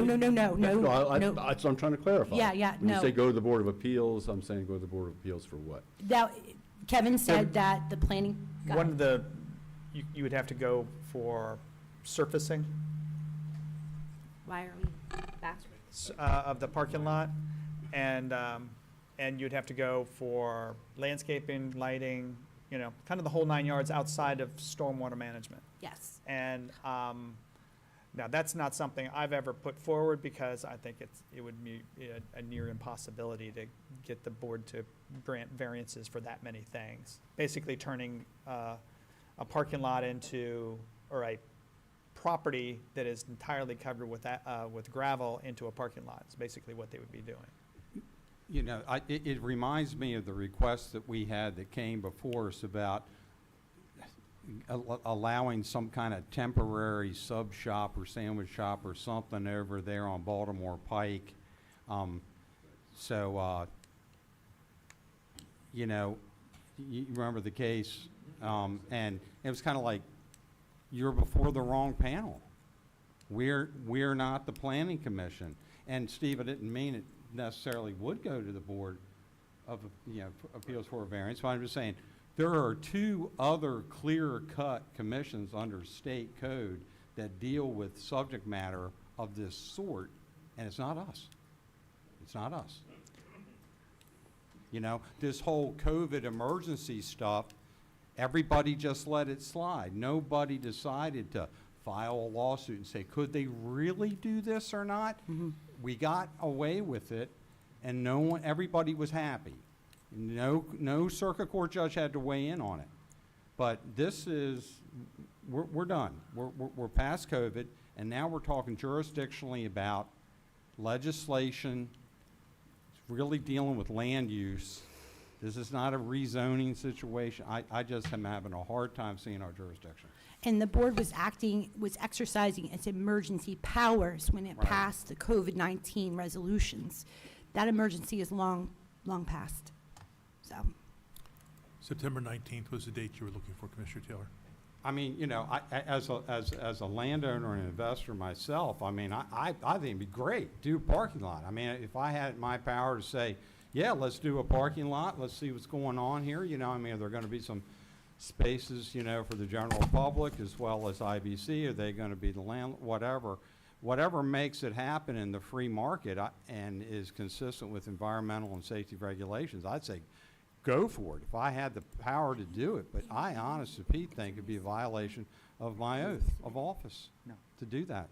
Oh, yeah, It's not my jurisdiction. yeah. That's the way I feel. I just have one more question about the letters that have gone out. They've only always gone out to IBC. They've never gone out to the owner of the property to say, hey, wait a minute, we have an issue here? The letters went to IBC. I've had multiple conversations with Mr. Botoldi. Okay, that's fine. Thank you.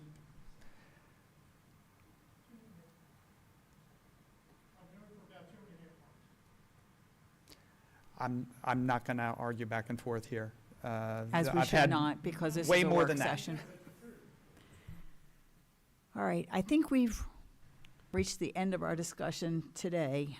Kevin, the only thing I would ask you to do, if you could email all of us when this first got started, because I don't remember. I know, and neither do you. I mean, it goes back a good while. I know we have letters back October 2024 saying, you know, this expires on this date, but I was just wondering, when do we actually start with this? If you could send an email to all 5 commissioners, just so we know what that date is. All right. Anything else on the temporary use extension? All right. Midnight Cinderella. Next, we have discuss Winter Wonderland's request to waive fees for the town of Bel Air services. That's me. All right. So, Madam Chair, I'm being proactive. Ms. Dickey, who is now the chairperson for Winter Wonderland, has had some conversations with me since midsummer. She has, Patty Parker has stepped down, and Donna has taken over. Donna has made a verbal request and an email request to us to consider a request for the commissioners to waive the fees this year for Winter Wonderland because they did not have the opportunity to come before us in budget session.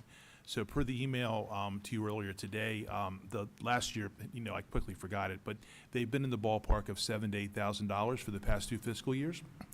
Lisa Moody has the exact dollar figures. I asked them to bring them here tonight and was told they're already in my package for this evening, which I knew. I just couldn't help myself. I had to ask her to bring them, but I knew she would. I had the right ones, I just forgot it in the last 90 minutes that we I gave know, you. So, I know. You're anyway, in the ballpark. So I was seeking permission for the board for us to consider that either tonight or at the upcoming meeting to waive Right. that so we know how to proceed. And I think she has emailed actually the entire board. I Okay. think I saw an email about that. But Lisa, if you could tell us the actual dollar figures for 2023 and 2024.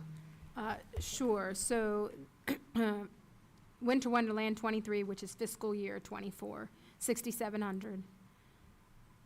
The 2024 event, which is fiscal year 25, 9,000.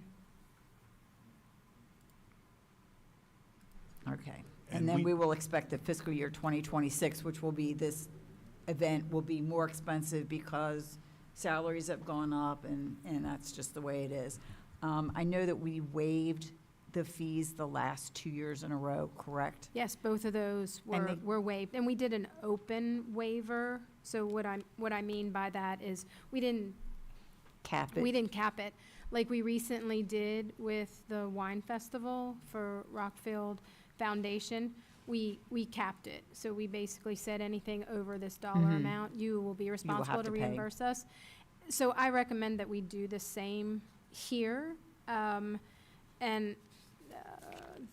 you know, the reason for the spread, the amount difference between 24 and 25, fiscal year-wise, there was just a lot more things that were added.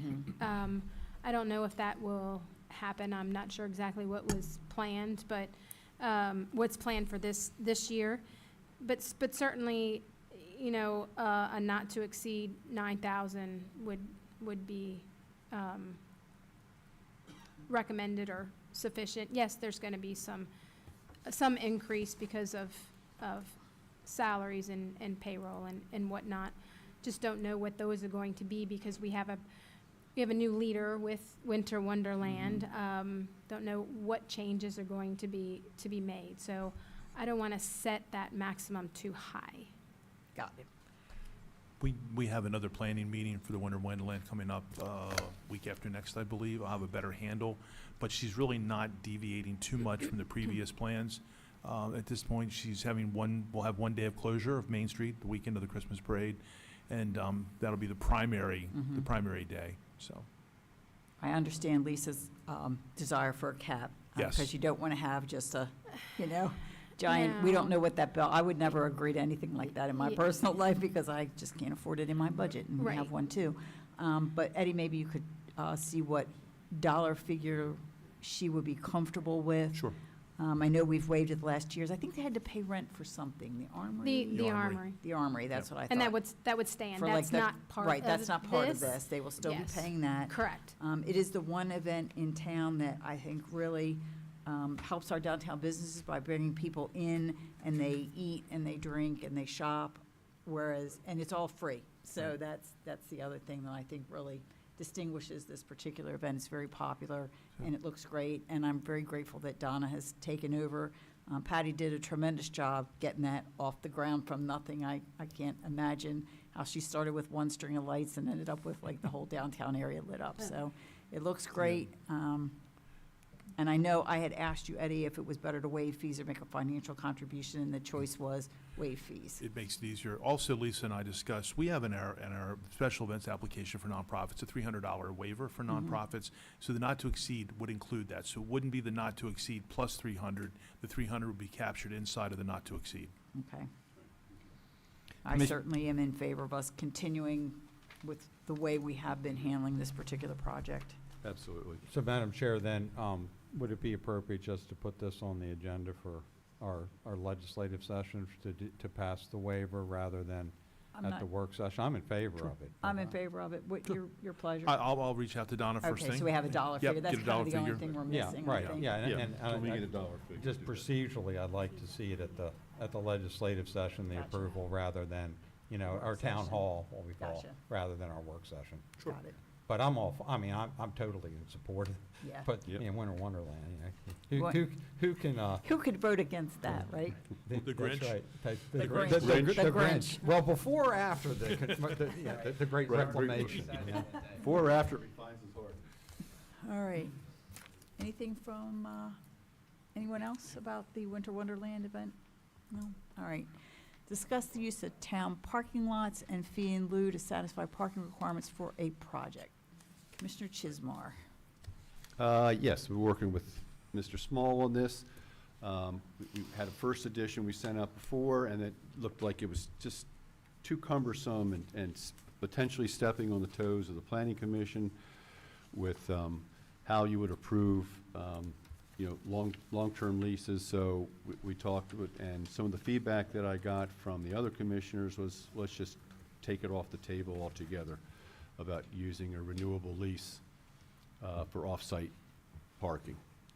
So that's what the current legislation that I sent out to you last week.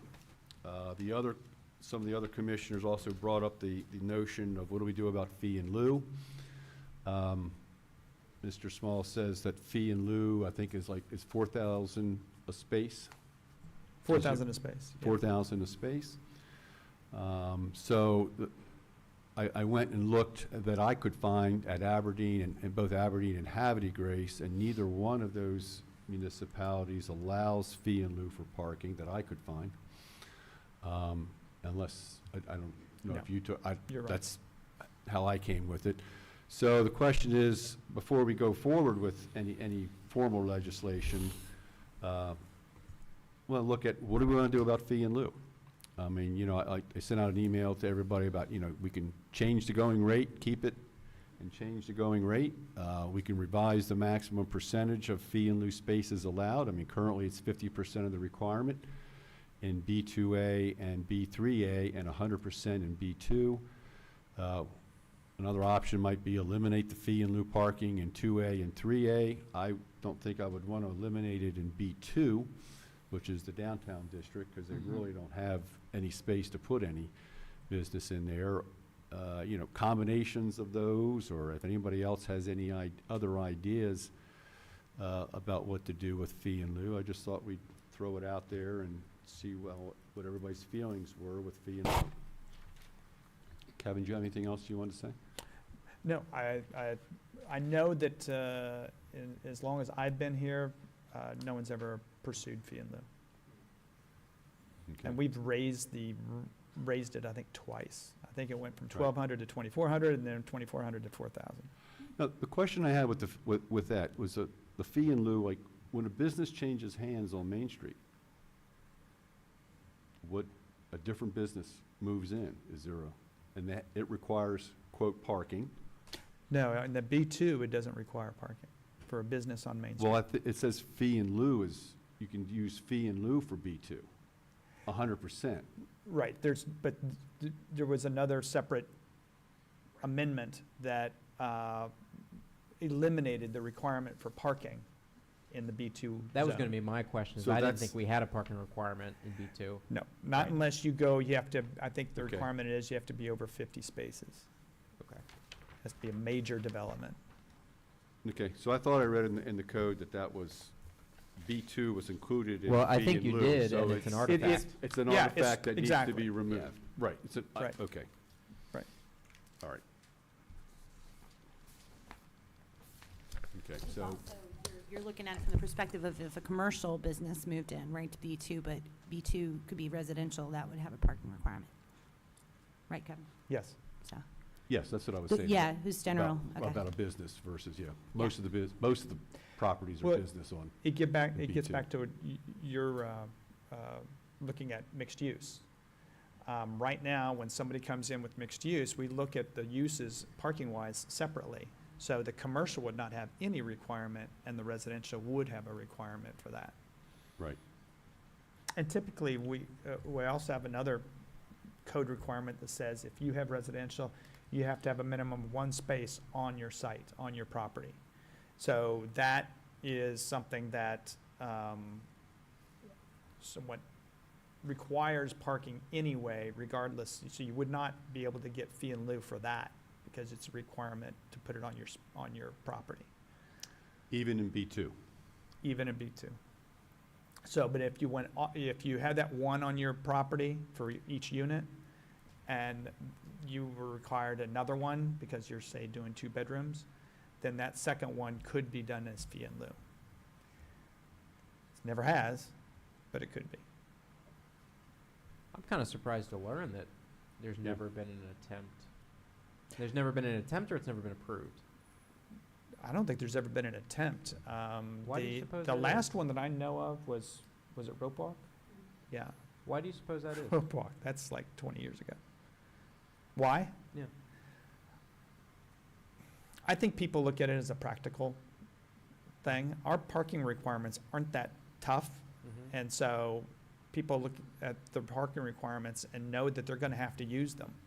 So if you're gonna have a commercial or a residential, you gotta be able to provide parking on site, to attract people to be in your space or live in your units. So theoretically, if someone were to get this and be approved, walk me through the process of what would happen to that money. It'd be a one-time collection, right? Right. Yep. And then what would happen to it? Would it go into the It parking sits fund? there for 10 or 15 years.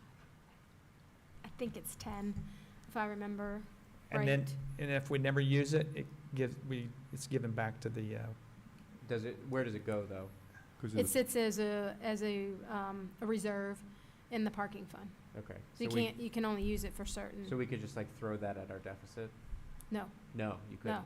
no, it's a reserve Okay. of that, so it is. So what would you use it for, then?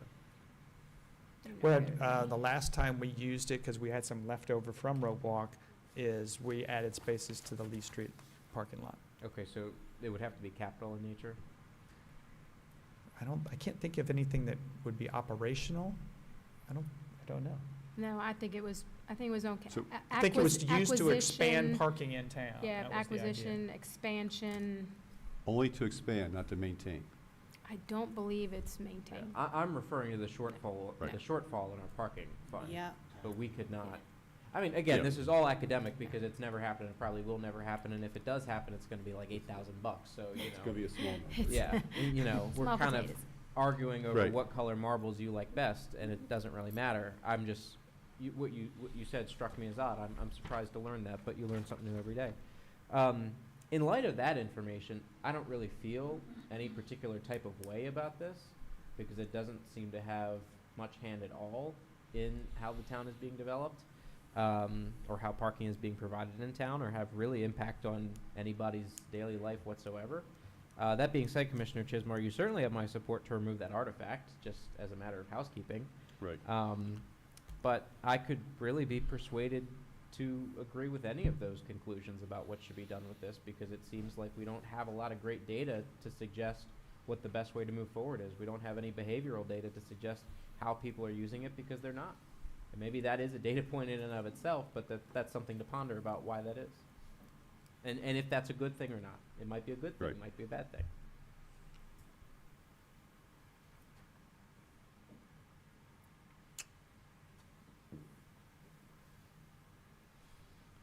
Yeah, I'm in Any other favor of comments? the strike-throughs that we have before us tonight, Yes. Steve. Okay. And as far as the elimination of the fee in lieu, I think it's an academic point. I don't see any real reason to do it. But,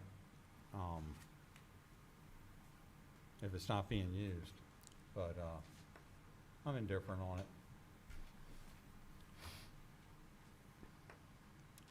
I mean, But if we keep I- fee in lieu in, do we want to, you know, when we did with fee in lieu for open space, we tied it to property value and blah, blah, blah, so that we don't have to keep changing what the going rate is for a fee in lieu. I don't know how we would do that with parking. I understand for open space, it's value of land, so, in other words, so you don't have to keep modifying every 5 years or whatever Right. our fees. Last time it was updated was 2020. It's To 4,000. 2020, Yeah. right. If the fee in lieu could be used to help fund our operational shortfalls in the parking garage, I'd be inclined to say, well, we definitely need to keep it. But if we can't use the money for where we need it, I'm not sure, but, you know. So, well, why can't we change how the money is used? It says in here that in the same section of the code, the fee in lieu payment shall be used for development of parking facilities. So why can't it be development and Could say maintenance of if you parking? wanted For a, the- yeah. Or Maintenance just, and- You will could be adjust put that. into the town's parking enterprise fund. I think that speaks to the broader underlying conversation that we're having about our accounting practices when it comes to what types of funds can be used and what types of money can be commingled, and who has the authority to say where we can send what money and under what, under what regulations are we by outside entities, and under what regulations are self-imposed regarding best accounting practices. If we could use this money that theoretically may or may not exist to account for our shortfall, I'd be all for it. I defer to our expert on that topic to just tell us whether it's permitted or whether it's wise or unwise. So I didn't bring that section Sure. with me, but that's whatever is in there is not because of accounting standard. That's internal. That's an internal decision Right. Okay. on how you all want to spend the money. That GASB regulations and standards does not Great. have anything to do with how that money We is could change how spent. it's used. So that So could from be a- something that you would want to do is to review it. So from an account, from your seat, it's okay if we change that to say we're gonna use it for maintenance of the garage or whatever, so we could use it to throw in and reduce our call on the reserves. Yeah, I would not get too specific with that language. No, you I know, wouldn't either. Garage versus lots. I wouldn't even mention. Maintenance or something. I wouldn't even upkeep. mention the garage, honestly. You know, but we could come up with some broader language that's not so specific, that would allow the use of it, for, maybe some more, major repairs. Lighting, landscaping, Yeah, I mean, repaving. you don't want to use it to pay your BGE bills. I mean, that to me, you know, but there's always something. You know, there's either a paving project, the lots need to be repaved, or that, Right. while it is capital in nature, it really isn't. That's really maintenance.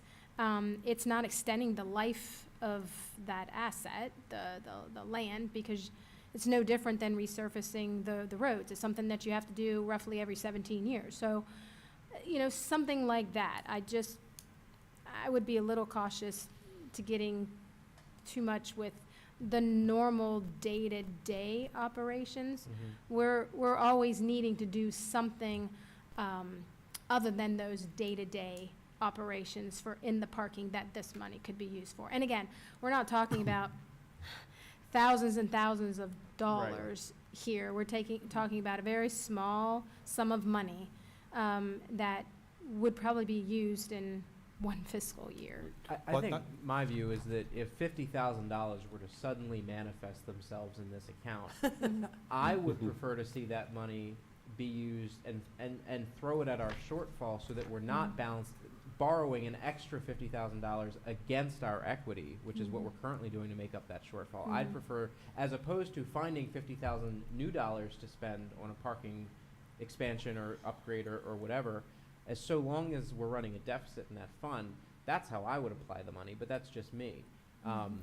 So I would be in favor of changing the definition so that if the board deemed fit, because this is ultimately our budgetary decision, I would support giving us that authority to do that and work through that conversation about what the smartest way to apply that money is.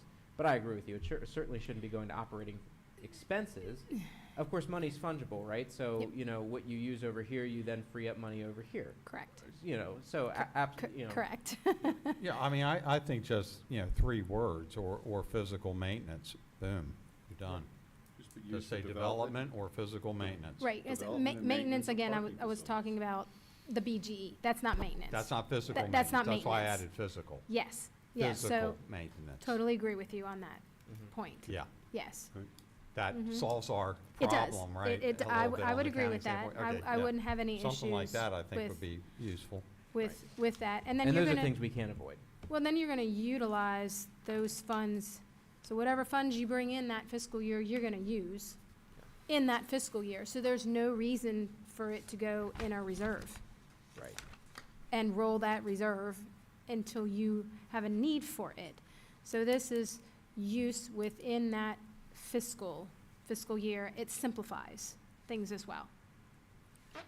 Lisa, the section of the code, so it's not only in development regs, it's also in 50-7-8 called parking fund. Okay. Is that the section of the code also that you use for the parking? I don't know it off the top of my head. Okay, I just looked it up. But yeah, That sound right? Okay. I don't dabble in that too often, Liz. Okay, so- I'll send it to you. I just didn't Okay. want to have it say one thing in one section, Yeah. and then it says something totally different in No, another. I'm with you. Yeah. Yeah, absolutely. No. It's not a moot point. And Liz, those changes don't give you any heartburn either, right, from a legal perspective? Okay. Correct, no, I don't. Yeah, so I think just a little more wordsmithing. Work on that, and then,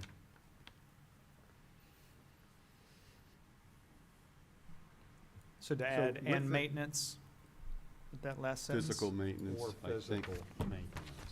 Well, you may want to, Kevin, I don't know about that, but on that, because that 2A is about B2 2A, district. or do you Right. want to eliminate that completely? Well, here's, and 2B has it too, but it doesn't talk about how the funds are, so you may want to make that a separate We could paragraph. add that sentence Add depending it on or what, just at the end, any fee in lieu will go to for Right. this regardless, you know, as a third paragraph or fourth or whatever, right? Whatever makes sense, Yeah, good point. okay? And, so with B2, you're saying B2, there's no parking requirement, so fee in lieu is taken out altogether, or B2 residential, there would be a parking requirement? B2 residential, there would be a parking There requirement. would be a parking requirement, and that must be provided on-site or within 500 feet It's got to be provided, of a public yes, facility. yeah. And then you can, so if you need 10 spaces and you only got 5 on-site, you can do fee in lieu on 5 as long as there's public parking within 500 feet. Correct. If you have residential and you're doing 5 units, 5 of those parking spaces have to be on site. Right. It's a requirement. The rest can be off-site or they can be fee in lieu. Okay. Can be off-site. But the code says public parking facilities, not a private lot, but a public lot. A private lot, Is and that- that's why we added, if required by the town codes, up in C1. That's the only time that section actually applies. 2 people, if they need extra parking and it's not required by the town code, town has nothing to do with it. Correct. So, we end up, only if it's required by code would they go off-site, and they'd have to be within that 500 feet. We just recently have done that for a salon. But the point, if you look at 2A, after you have the strikeout, the 15-year, you said when on-site parking is impractical due to site conditions, and it is determined that public parking facilities, that means town parking facilities, are located within 500 feet. Is that, am I reading that correct? Yes. So if there is no town public parking within 500 feet, they can't do fee in lieu. They cannot do, right. And that they would have, so that basically they would have to go on their own to get yearly leases for fee in Yes. lieu. Yeah. I mean, you know, to satisfy. Well, if it's whatever they required need. by code, they could not get yearly leases. That's, we wouldn't allow that. No, but that's what the resident would actually have to do, maybe. Well, you're because we wouldn't saying- approve the development. If they owed Right. so many parking spaces, they have to satisfy that in some way, and we can't, and you're eliminating the long-term lease Right. option. They wouldn't be required to lease it, but that, in most cases, you're But they- kind of pointing them to use the lot, and the best way to do that is to lease a space on your own, Well, to the actual resident. So if they need 10, and then they fee in lieu 5, and 5's on site, they can fee in lieu 5, and then just tell whoever, go Then get a they're done. yearly, go Yeah. get a yearly. and it's Go oh, like- get yeah, a yearly. Yeah, yeah, that's the what I meant, informal yeah. arrangement between them and their tenant or their resident, that's between them and, Right. because we've been satisfied. We've Right. been given the fee in lieu. Right, they're told you only get one spot, and after that, you're on your own. Yes. One option is to go get a Or they could yearly do a lease. private agreement with With a another. joint, a nearby, But- and that's not our business, yeah. Right, It's fee in lieu of on-site parking. It's fee in lieu of, off-site parking. On It site. says a fee in On-site lieu of parking, yeah. on-site parking. right. Okay. Okay.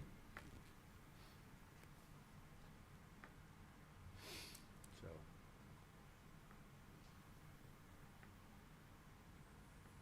Well, the thing about the fee in lieu is, with 50%, is that you don't have to meet your requirement. That's where the You public buy parking out, comes you buy in. out of up to Correct. half of your parking requirement. Right, you're buying out of the requirement to provide parking. Parking. And you're putting that into a fund Parking that, fund, right. that would be used to build more parking. That's the whole idea. But if you end up putting, not doing fee in lieu, you got to figure out how to provide parking. And that might be a private agreement between you and some other owner. But if it's development, town code required, the town is a party to that agreement. So that you can't just do it for the first year and then walk away. So I guess that, I don't understand then with the fee in lieu. I'm just thinking this through some more. Why even have it? Because if you're paying for it to build more parking, but we have parking available within 500 feet, what do we don't need any more parking because we have parking within 500 feet. So why are we paying a fee and Well, I just guess that- allowing them to buy out of We're parking allowing them to buy out, I requirements? guess so we can buy parking somewhere else, like we added spaces to Lee. Right, It if doesn't some- need to be where that property is that purchased the fee and lieu spaces. Correct. It can be anywhere in Yeah, town. anywhere, yeah. Right. You guys can Right. decide we need more parking and use the money to buy a new property to develop a parking lot. Right, but I'm saying if we don't need parking, if we have plenty of parking, then why are we, Well, Then you There could hasn't eliminate been the any section fee in and lieu be for- done. years and We're years. just letting them buy out of the parking requirement. Correct, or Yes. if you amend Yeah. the code to say we can use the money in the parking fund for maintenance, as you just discussed, then you can use the Right. money for maintenance. Well, and one thing to remember is the planning commission has to approve this. So if somebody comes in and they are right next to, I think a good example is the Lee Street parking lot. And they say, that's my public parking that that I'm within 500 feet. They would likely, then the planning commission would say, well, how many spaces are available in the Lee Street lot? Well, you're not fulfilling you're not finding another alternative to parking, you're just buying yourself out of it. And Right. that's probably not something they would swallow. So the That's planning correct, commission right. has the ability to turn that down, is what I'm saying. If the public parking is not accessible. So, and again, people have just not taken advantage of this allowance, as far as I've been here. Lots of times it's been between private properties for Right. development required parking. Chabad Right. uses parking on, Shop. off-site, on ShopRite. Yeah. That's an arrangement where the town is part of that agreement because it's code required. I like those, because you're providing parking, you're doing it through a formal arrangement, Right. and there's somewhat of a guarantee there. Fee in lieu is not that. Fee in lieu is just not providing the parking, but. Right, that's the point, that you're not providing parking, but you know they're gonna need parking, and where do you? Right. And then you just put a burden potentially on other people, neighborhoods, whatever. Well, the ramifications though are like, let's take an existing building on Main Street, concrete example, okay? And the state's making a sale. There's no more commercial, nobody wants commercial space. Nobody's gonna pay, I mean, it's limited. There's plenty of office space in Bel Air. People are begging to rent office space in Bel Air. Angela probably has a lot better handle on that than anybody in the ECDC would. But in my opinion, that cow left the barn, it's not coming back. COVID hit, remote work. So people who buy commercially zoned buildings and think, okay, you're gonna have office space? No. So then you're looking at retail. Great. Retail, due to handicap accessibility problems, that's gonna be your first floor. So why are you gonna pay full price for a 2-story building if I can't use the second story for anything but storage? Well, maybe I wanna use the second storage for residential. Now I've got a mandatory parking. Ooh, we eliminated fee in lieu. Who's buying that property? Nobody that's gonna pay more than 50% of what was once the fair market value. So I'm concerned about that. on, on the existing buildings, Steve. I'm not talking about new Right. projects. Right. But I'm then, talking but about- then why, Yeah. Jim? I'm talking about repurposing existing buildings Right, Why- I why- understand that. and why not having then- I agree with you on vacancies. that. Yeah. Why then has Like- no one needed to use this? What's that? Why then has no one, it's not like we're taking away something. that- Because I think the wave is coming. I'm saying we do something like this, Mhm. Jake, and ignore what the economic waves are all around us, I think is short-sighted. So in that instance where you're looking at, a one, a small apartment on top of a retail establishment. Sure. Right? 2-3 apartments or something like that, yeah, maybe. Yeah. Yeah. In that instance, you're talking about how many spots? And what if they don't have any? They got a 0 lot line and there's some Mhm. buildings with no Right. spots. Yeah. What's gonna happen in that building? Are we gonna have vacancies or are we gonna have blight? We should avoid that. We should do whatever we can to get ahead of it and avoid blight. Absolutely. And I'm saying the Absolutely. fee in lieu, Right. even though it hasn't been used much, one day could be the critical force that allows us to have economic investment in the town that avoids blight. But just in B2. But probably ought to be shopped by the ECDC because they've been studying this issue. Vacancy, vacant properties, blight, it's been on your docket It some. has. So I Certainly think that has. this is a really important thing before we just up and eliminate it. Right, which is, well, I know, and that was one of the, do we want I'm to? all about cut out the 15-year lease, I but, got it you with know. B2. That's why I said, one of my options I suggested was take out, do not take it out of B2. Right, Well, what about 2A and 3A? yeah, and I don't mean, know but now enough, we gotta look at- and I don't know those enough, are- I don't know enough about those, myself to say, but Those are where you'd potentially have much larger projects, potentially could have much larger projects without yeah, parking. I think the input of the planning commission and ECDC could be, very informative. I think in a similar way that when we Yeah. when we calculated density, we specifically did not look to those specific examples of single, duo, triple at the most apartments in B2 over Main Street. We specifically excluded those from our density calculations Yeah, because right. their density was through the roof, because of course it is. Yeah, there's tons of lots, yeah. It occurs to me that this may be a very similar situation, where we look at this and say, in that particular situation, in B2, it may become necessary, clearly it isn't yet, but it may in the future. I have no problem, certainly I never have a problem tossing anything over to ECDC for their opinion, but I also have no problem, after we get their opinion back, saying that we'll retain this in B2 in case it ever does become necessary, and only the sands of time will tell us that. But I don't think that there's necessarily a need to retain it in the other districts where you are going to have the ability to provide parking largely as a matter of choice. Yeah. So that's, I'm in agreement with Jim on, I don't think we want to eliminate it entirely because I can see that that could be a problem for buildings in certain areas. I'm also with Jim, that I don't know enough to parse the particular districts. So I think I need more information and maybe you do as well to sort of Well, I take the think next step on this, but I'm certainly Right. with Jim and you on no more 15-year leases for anybody. Yeah, I think we need to socialize it with the other committees and see what their I thoughts are. think that's a terrific idea to send it to ECDC and, And Planning planning commission Commission. and, right, all right. so, okay. Okay. I think we've reached some kind of consensus on, we have some idea where we want to go and we need to hash out the finer details. So Kevin, we'll just do physical maintenance, add that in, or do the thing about it's the money, where the money goes into the town enterprise parking fund, and just still leave fee and lieu in, and that'll just be a discussion point. Okay. And we'll send it out to the other commissions and socialize it with the question, what do you want to do about fee and lieu? I'll send that one section to Lisa, so we can just make sure that the parking fund statute doesn't conflict with this. Is that okay? Right, yeah, we gotta do that. Okay, yeah. If it does, then that means, Fix it, let's fix it. we gotta Let's fix, fix it all. we gotta figure out what it is, yeah.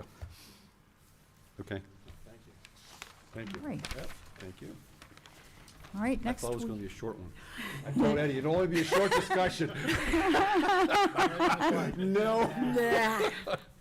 Parking, I said, yeah, we're gonna be parked there for quite a while. Okay. And Eddie was right. Eddie, that's right. All right, next we have the discuss the neighborhood traffic management programs, proposed speed hump for the 500 block of East Broadway. This is on largely because we will be seeing it on our October 6th agenda.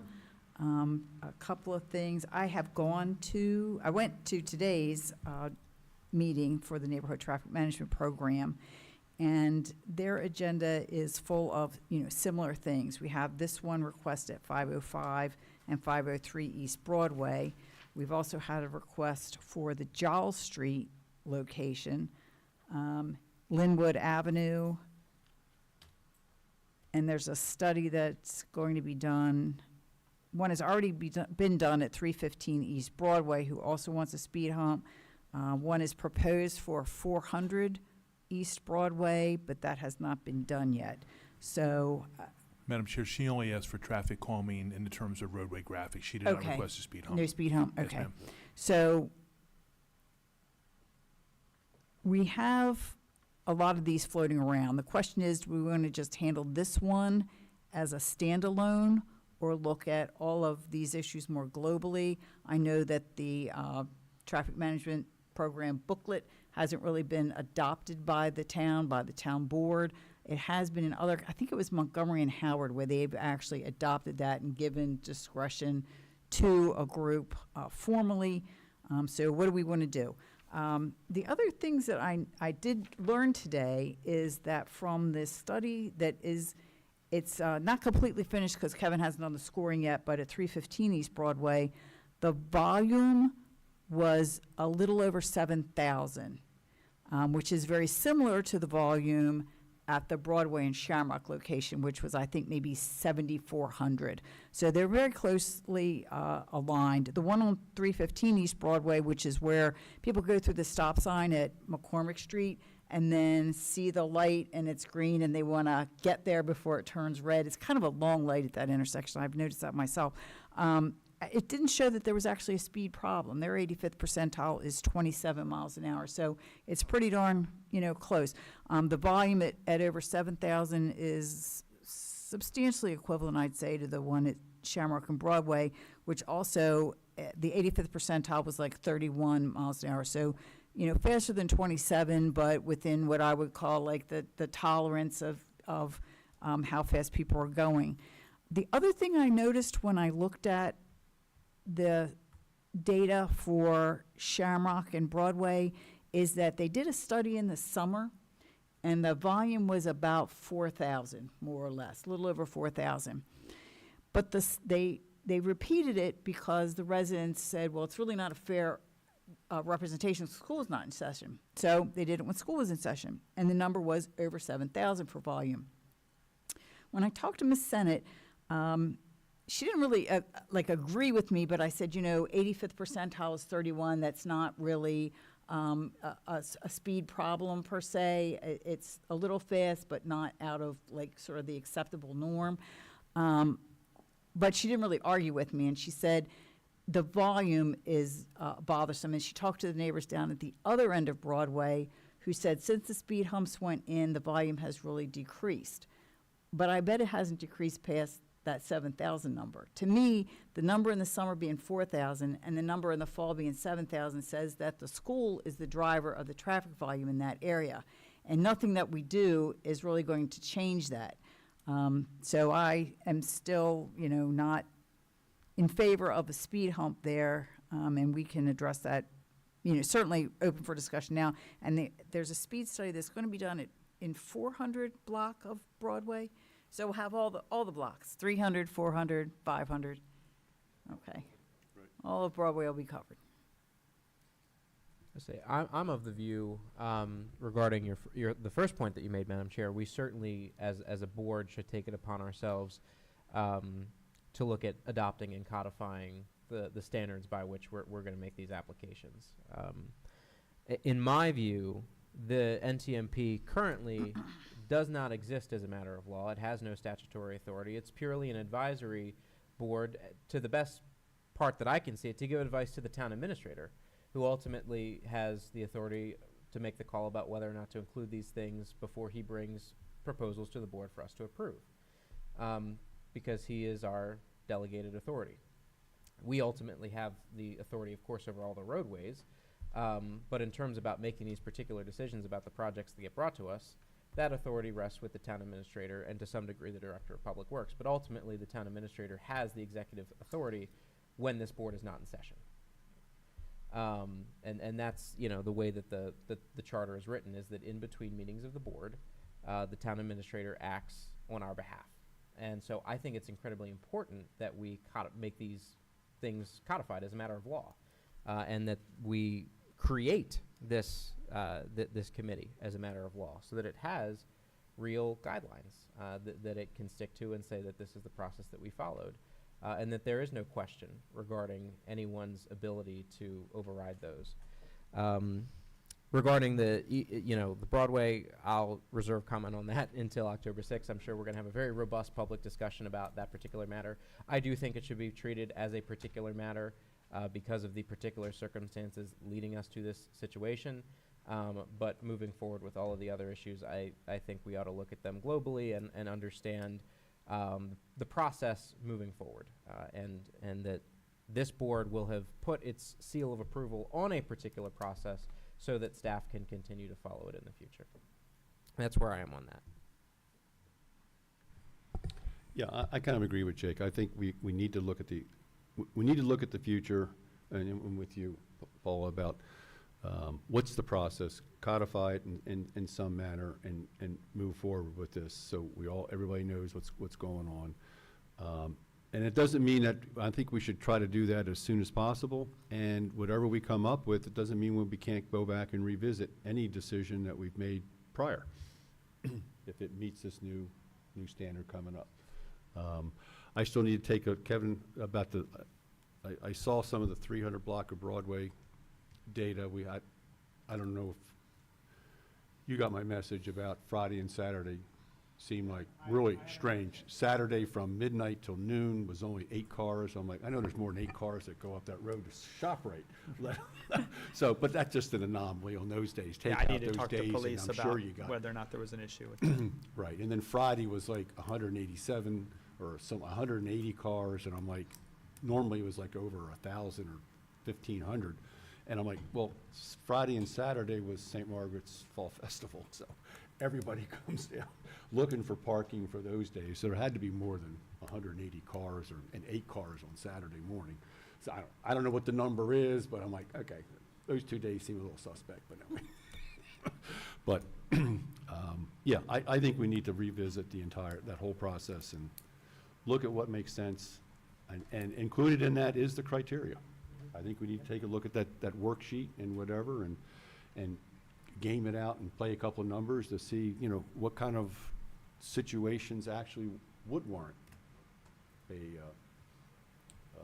speed humps and whatever, each of those different level of speed reduction, level 1, 2, and 3. So that's my thoughts on that. Okay. So we'll be looking at this on October 6th. So ahead. I'm in favor of us dealing on October 6th with the proposed speed hump for the 500 block of East Broadway as an isolated issue. I think it needs to come to a resolution. And I'm totally in favor of some type of codification and recognition of the creation and the authority of this commission. And in that process that gets worked out, my only counsel or advice would be on that would be to try to set it up so that the political branch here is not politicizing every single speed hump decision, Agreed 100%. Yeah, so to be crafted in a way that is not putting this up as some kind of like judicial review kind of a thing, or appeals to it and that kind of stuff, I think to be able to, no more than we dictate to the chief as to when should a search warrant be requested. Hey, it's not our pay grade. It's you guys. you know, and thank God for it. Yeah, it's just, you don't need politicians deciding whether or not to investigate a crime. So, we've got enough of that. You know, we don't need it in Bel Air. So, but I do, you know, and I want to say, just for the record publicly, that I've carefully read all the emails that I've received. I've looked at the information. I completely look forward to the public hearing, you know, on this matter coming up at our legislative session. And for me, I haven't made a decision. I am still going to deliberate on this and make my decision after the hearing coming up. I'm going to jump in and say that I do a lot of driving around town because I am officially Grandma's Taxi Service. And any of the main stretches through the town, through the neighborhoods of our town, become high volume, Broadway being one of them, for sure. A lot of the, like Catherine Street and William Street and those also are sort of cut-throughs. But I am noticing more and more that Broadway is becoming a high-traffic area. It is, and whether we like it or not. And I'm also extremely aware of the speed of cars in our town. Main Street, Bond Street, I think Bond Street is less than Main Street. Main Street just seems to be incredible in certain stretches. But Broadway is this straight cut-through to take you from this area of town to get to Churchville, instead of going on Churchville Road. So I am concerned about the speed limit there and what we can do to reduce speed in a neighborhood. It's not a thoroughfare, it's a neighborhood. And that's what those neighbors are concerned about. So it's just more and more things to consider. But I do spend a lot of time driving around this town. Last week alone, I had a full tank of gas at the beginning of the week, and by the end of the week, I was on E. And it was just seriously taking grandchildren here and there. So I am keenly aware of the side street activity. So there you are. That's my opinion. All right, more to go on the 6th. And now, staff comments. Mr. Small? I'm tempted, but I will just to say, I've had lots of conversations regarding IBC, and tonight was not a good reflection of that. And how did the community collection day go? That's what I thought. It's a clean out your house for Christmas time. Yes, we had very busy, everybody was busy. The Lions Club took in. Collected eyeglasses, right? Yeah, the only thing that we did was we said everything started at 8, but people started showing up at 7:30. That's even better. And That's the how problem was, popular is, you though, are. It backed up onto Kenmore, but Oh, my. that's all right. Eddie was caught in that backup, so.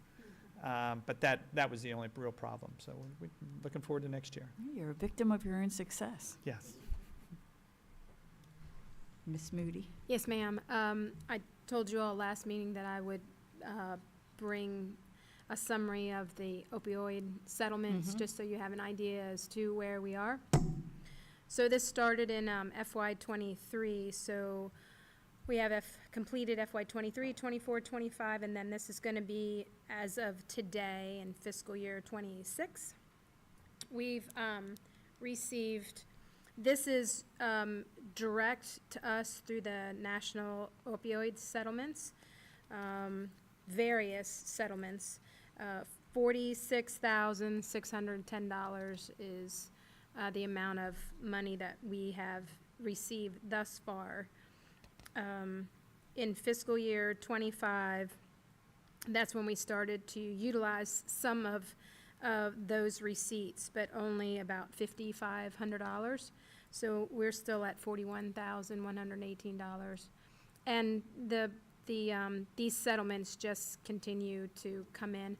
I never know when until I get an email, and then and then the payment comes in when it comes in.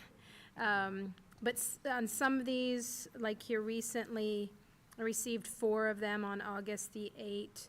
It was payment 3 of Allergen, payment 1 and 2 of Kroger. We've received ones from Walgreens, Janssen, Teva, McKenzie, Walmart. So that's one pot of money. Then there's a second pot of money. This comes directly from the state of Maryland. This is the Opioid Restitution Fund, the Targeted Abatement Grant. We've received 3 allotments from them. 2 of them were in FY25, even though one of them was for FY24. They were just late for whatever reason. We should receive our fiscal year 26 allotment in the next several days. I can see it pending on the state's website. But that total for those 3 fiscal years is $66,000. So this is something that the chief and I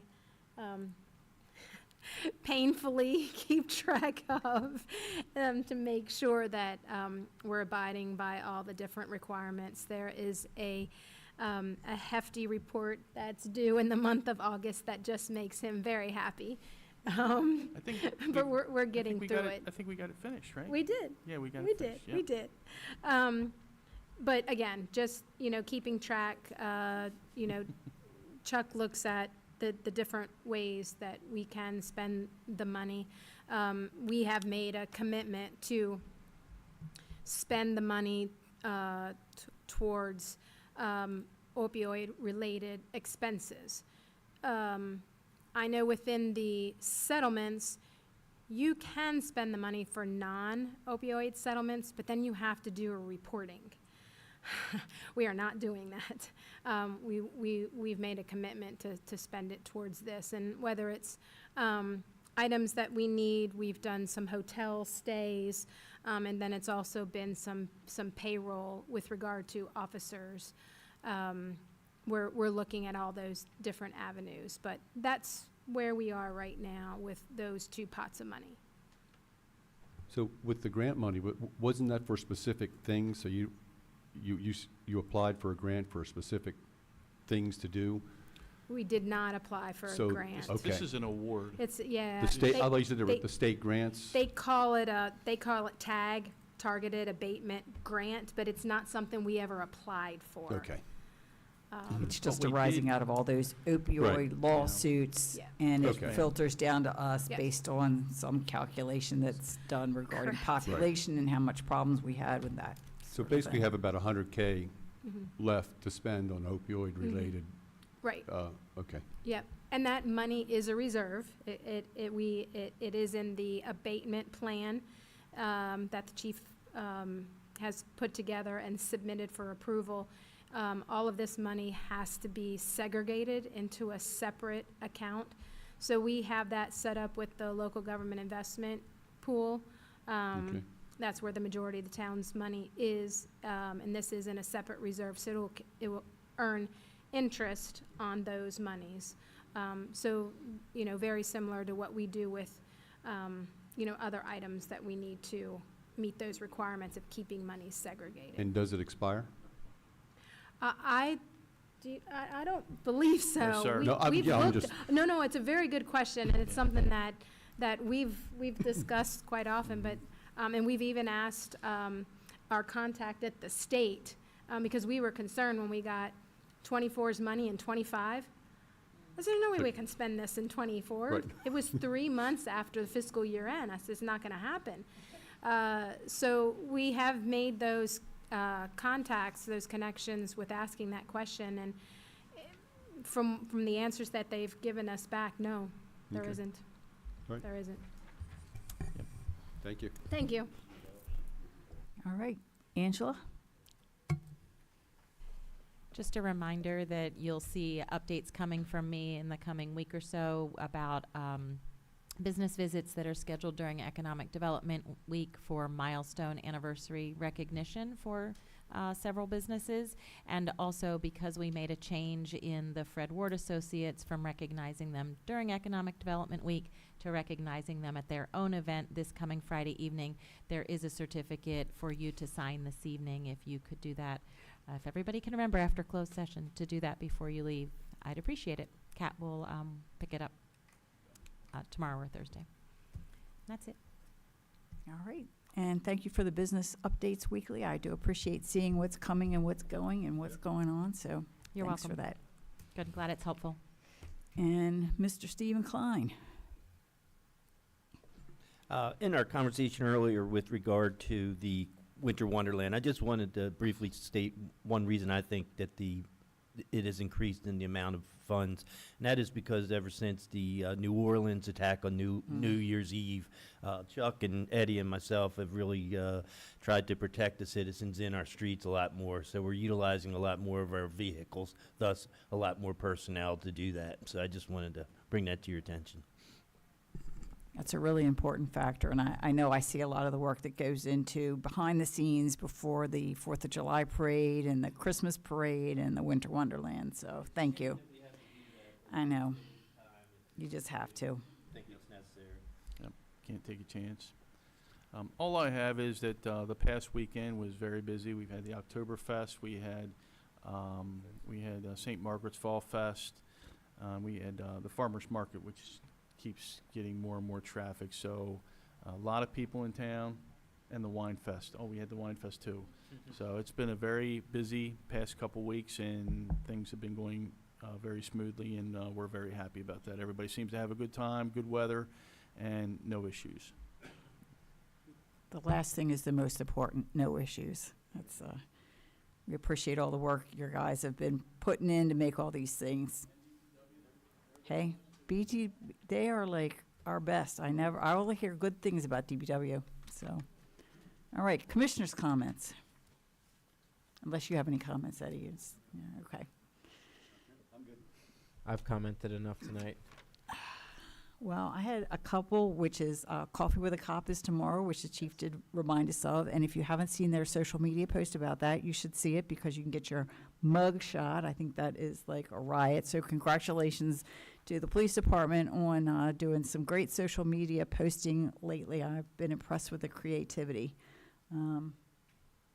Other than that, I think somebody needs to remind us that we can't leave here without signing all the certificates after our closed session. And that was really all I had to say. That's it. All right, in that case, may I All have a right. motion to move into closed session? I've trained my whole life for this. I move that this portion of the meeting will be closed under the provisions of the Maryland Open Meetings Act, General Provisions, Article 3305B1 and 7, because the topics of discussion will be to obtain legal advice regarding the proposed memorandum of understanding between the Town of Bel Air and Park Manor Condos Homeowners Association for recycling and refuse collection, and to obtain legal advice regarding the joint use and lease agreement between the Town of Bel Air and Harford County for the parking garage, and to obtain legal advice regarding Town Code Chapter 165 Comprehensive Plan and Development Regulations 16588 annexation in the annotated code of Maryland as it pertains to the town boundary study, and to obtain legal advice regarding Town Code Chapter C Charter Section 307 vacancies on the board, and to discuss the appointment of officials to the town boards, commissions, and committees. The reasons for closed session discussion of the above topics will be because public discussion of candidates' names, qualifications, experience, and background could discourage people from volunteering for public service or compromise their privacy rights, and because public discussion of confidential information and legal strategies can compromise the attorney-client privilege and inhibit the ability of the public body to receive candid and uninhibited legal guidance. Do I have a second? Second that motion. And Mr. I Crane? can't say it as fast, so I'm going to say I second that motion. It was an impressive motion, Mayor. You're right about that. All right. Mr. Krantz, I think we're ready to vote. This is for the vote to go into closed session. Commissioner Rutledge. Aye. Commissioner Chismar. Aye. Commissioner Taylor. Aye. Commissioner Chance. Aye. And Chair Edding. Aye. And did you want to state We will not be conducting any further public business. After our closed session, we will be adjourning for the evening. Thank you. Yes. We're now in closed session.